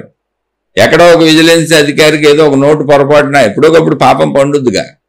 ఈ చెకింగ్లో ఒక నోటు అక్కడి నుంచి జారి పడిపోయింది. అంటే ఎక్కువ కూర్చేసి ఉంటాడు ఆశతో. అసలు చూడండి, ఆపరేషన్ చేయించుకోవటం ఏంటంటే మలమూత్ర ద్వారాల దగ్గర ఆపరేషన్ చేయించుకొని హోల్ తయారు చేసుకున్నాడు అంటే పట్టుకోకుండా. సామాన్యమైనటువంటి విషయం అండి అది. అంటే వాడికి ప్రాణభయం కూడా లేదు. అసలు ఈ ఆపరేషన్ చేసుకుంటూ పోతానేమో, సస్తానేమో, ఏమన్నా అవుద్దేమో, అక్కడ నోట్లు దూర్చుకోవచ్చా, దూర్చుకోకూడదు, అది కూడా లేదు. మరి ఏం పెట్టించుకున్నాడు అక్కడ? ఏమైనా డబ్బా పెట్టించుకు వచ్చాడో ఏంటో. మీరు మొత్తానికి ఒక నోట్లు ఏదో రాలి పడటం, ఈయన బాగా చెక్ చేయడం అన్నీ దొరికినాయి. తర్వాత ఇదే నోట్లు ఉన్నాయి లోపల. ఆయన తీస్తే 60-70 నోట్లు ఉన్నాయి అట్ ఏ టైం. మళ్ళీ మొత్తం వాడు ఆస్తులు గీస్తులు మొత్తం అన్ని విచారిస్తే కోట్లకు పడగలెత్తాడు. ఇలా అనాదిగా దైవ సొమ్ముని దోచేస్తున్నారు, భయం లేదు. దేవుడి పేరు మీద దోచేస్తున్నారు, భయం లేదు. అసలు దేవుడు అంటే భయమే పోయింది. ఎందుకని? శారీరక కాంక్ష, నేనన్న గుర్తింపు. ఇక దానికోసం ఎన్ని అబద్ధాలైనా ఆడతారు, ఎన్ని మోసాలైనా చేస్తారు, ఎన్ని రకాల గారడీలు, తంత్రాలు, మంత్రాలు, యంత్రాలు ఎన్నైనా చేస్తారు. అలానే ఇందులో నిజాయితీ పరులు లేరా అంటే ఎక్కువ మంది నిజాయితీ పరులే ఉన్నారు. ఇప్పుడు ఆ డబ్బు లెక్కించే చోట ఒక్కడే దొరికాడు. వేల మంది అనేక వందల సంవత్సరాల నుంచి లెక్కేస్తున్నారు. వాళ్ళందరూ తప్పులు చేయరే పాపం. ఎంతో సేవగా నమస్కారం పెట్టుకొని అసలు ఆ సేవ చేయడం భాగ్యంగా భావించుకొని ఆ పరమాత్మను చూస్తున్నాడు, నాకు ఈ సేవా భాగ్యం అదృష్టం కల్పించాడు అనుకుని ఎంతోమంది చేస్తారు. ఇలాంటి ఎదవలు ఒకడు ఉంటాడు. 1,00,000 మంది చేశారనుకోండి, ఒకడు దొరికాడు, ఒక ఎదవ ఉన్నాడు అంతే. అలాగే ఈ ఆధ్యాత్మిక మార్గాలలో వేల మంది మహానుభావులు అన్ని మంచిగా చెప్పుకుంటూ వెళ్తున్నారు, కానీ అందులో ఎక్కడో ఒకడో ఇద్దరో 10 మందో దొంగలు దూరిపోతారు. అయితే ఇక్కడ ప్రశ్న ఏంటి, అసలు నెగిటివిటీ ఎందుకు వచ్చింది? ఇదిగో దేహ భావన చేత. ఉన్న సృష్టిని ఉన్నట్టు చూడకుండా, మన చుట్టూ విశాలమైన సృష్టి ఉందా లేదా, గాలి పీల్చుకుంటున్నామా లేదా, సూర్యరశ్మి వాడుకుంటున్నామా లేదా, సూర్యరశ్మి లేకపోతే అసలు బతుకుతామా, నీరు తాగుతున్నామా లేదా, భూమి మీద ఉన్నామా లేదా, ఆహార పదార్థాలన్నీ భూమి నుంచి వస్తున్నాయా లేదా, మనం అనుభవించే అన్ని సృష్టిలోయే కాదా? మరి ఎంత విశాల సృష్టిని మర్చిపోయి నీ సొంత సృష్టి చేసుకుంటావేంటి అంటే దేహభావన, పరిమిత భావన. నా సొంత సృష్టి అంటే నా శరీరం నాకు తెలుస్తుంది, నేను శరీర భావనలోనే ఉన్నాను. ఎప్పుడైతే నేను నా సొంత సృష్టి మొదలు పెట్టానో అక్కడ నెగిటివిటీ, అజ్ఞానం మొదలైపోయింది. ఎందుకని? ఉన్న సృష్టిలో అయితే అందరం ఒకటే. ఉన్న సృష్టిలో గాలి, నీరు, పంచభూతాలకి అందరూ సమానమే, అన్నీ సమానమే, జంతువులతో సహా చెట్లతో సహా సమస్తం సమానమే. కానీ నా సొంత సృష్టి ఎప్పుడైతే చేయడం మొదలు పెట్టానో అందులో నేనే ఉంటాను, నాకు ప్రాధాన్యత ఉంటుంది. అక్కడ నెగిటివిటీ వచ్చింది. అది నిజం కాదు, అబద్ధం. అబద్ధంలో నెగిటివిటీ పడుతుంది. ఎక్కడ తప్పు ఉందో, ఎక్కడ అసత్యం ఉందో, ఎక్కడ అధర్మం ఉందో, ఎక్కడ అన్యాయం ఉందో, ఎక్కడ అబద్ధం ఉందో, ఎక్కడ అజ్ఞానం ఉందో అక్కడ నెగిటివిటీ ఉంది. అది పోగొట్టుకోవడానికే మనం ఈ శీర్షికలు చెప్పుకుంటున్నాం. మళ్ళీ చెబుతున్నా, ఎన్ని చెప్పినా నేను సామాన్యుడను. ఎవరో మహాత్ములు చెప్పినవన్నీ 35 ఏళ్ల నుంచి ఇని చదువుకొని మీకు అప్పచెబుతున్నా. అంతే, నాకు అనుభవం అవ్వలేదు. అనుభవం అయితే ఒకటే గుర్తండి, నేను అసలు మీకు చెప్పను. ఎందుకంటే అనుభవం అయిన వాళ్ళు అనుభవంలో ఉండిపోదామని ఏకత్వ భావాన్ని చక్కగా సమస్తము నేనే అన్న ఏకత్వ భావన వచ్చినాక దాన్ని మించిన భావన ఉంటుందా అండి? అందులో ఉండాలనుకుంటారు, కానీ కిందకి దిగి వచ్చి నన్ను గుర్తించండి, నా పేరు గుర్తించండి, నా మొహం గుర్తించండి, నా ఫోటోలు పెట్టుకోండి, నన్ను పూజించండి, నన్నే దేవుణ్ణి చేయండి, దేవతను చేయండి, నన్ను ఆకాశానికి ఎత్తండి అని ఎవడు చెబుతాడండి? ఏకత్వ భావనలో అలా హాయిగా లీనమైపోతారు. మీకు ఒకటే గుర్తు, నాకు అనుభవం పొందితే నేను చెప్పను. ఎప్పుడైనా నన్ను నేను పెంచుకున్నా, నాకు తెలుసు అని చెబుతున్నా, నేనేదో కొంచెం గ్రహించానని చెబుతున్నా, నేను మిమ్మల్ని మోసం చేస్తున్నానని అర్థం. నేను ఎప్పటికైనా సరే నాకు తెలియదని చెప్పినంత కాలం, నేను సామాన్యుడని చెప్పినంత కాలమే నేను మీతో కరెక్ట్గా ఉన్నానని అర్థం, మీకు కరెక్ట్ చెబుతున్నానని అర్థం.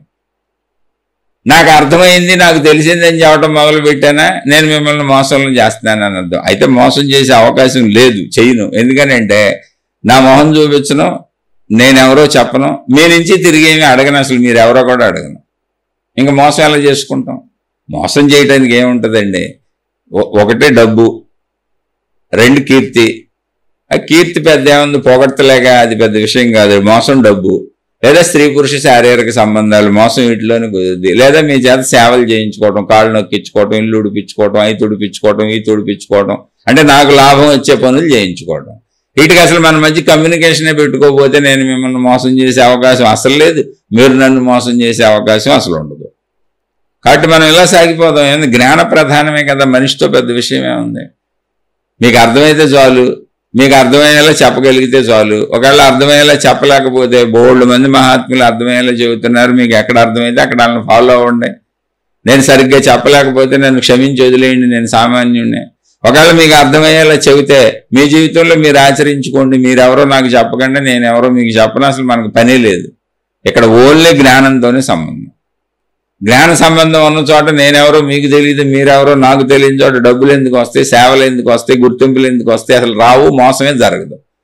ఇలాగే మనం సాగితే మీరు నేనెవరో తెలుసుకునే ప్రయత్నం చేయకుండా, నేను మీరెవరో తెలుసుకునే ప్రయత్నం చేయకుండా ఇలా మనం సాగినంతకాలం చక్కగా జ్ఞానం బ్రహ్మాండంగా నడుస్తుంది.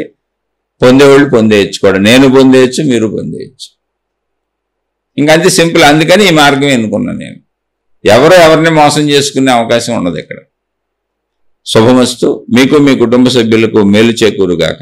మరలా మరొక కొత్త శీర్షికతో కలుసుకుందాం. మీ అభిప్రాయాలను కామెంట్ల రూపంలో తెలియచేయండి. మీ సందేహాలను, అంటే ఈ శీర్షికలో నేను మాట్లాడిన విషయాలకు సంబంధించిన సందేహాలు ఏమైనా ఉంటే, అది కూడా మీరు ఆచరిస్తుంటే, మీరు ఆచరించకుండా ఊరికనే వింటే ప్రశ్నలు వేయకండి. లేదు నేను చెప్పేవి తప్పులను, నేను పొరపాటు చెప్పానను, నేను చెప్పింది ఆ దేవుడు చెప్పలేదు, ఈ మతం చెప్పలేదు, ఈ గ్రంథం చెప్పలేదు, ఫలానోళ్ళు చెప్పలేదు, మీరు ఎలా చెబుతున్నారు ఏంటని నన్ను ప్రశ్నిద్దామను అనే ఉద్దేశం అయితే దయించి నేను ముందే చెబుతున్నా, మీ పాదాలకు నమస్కారం, మీ గురువుల పాదాలకు నమస్కారం, మీ మతాల పాదాలకు నమస్కారం, మీ దేవుళ్ళ పాదాలకు నమస్కారం, మొత్తంగా మీ అందరికీ నమస్కారం. నేను చాలా సామాన్యుణ్ణి. మీరు నన్ను అసమర్థుణ్ణి అని నిరూపించాల్సిన అవసరమే లేదు. నేనే చెబుతున్నా నేను అసమర్థుణ్ణి. ఎవరికైనా అర్థమైతే ఉపయోగించుకోండి, లేకపోతే వదిలేసేయండి. శుభమస్తు. మీకు మీ కుటుంబ సభ్యులకు మేలు చేకూరుగాక.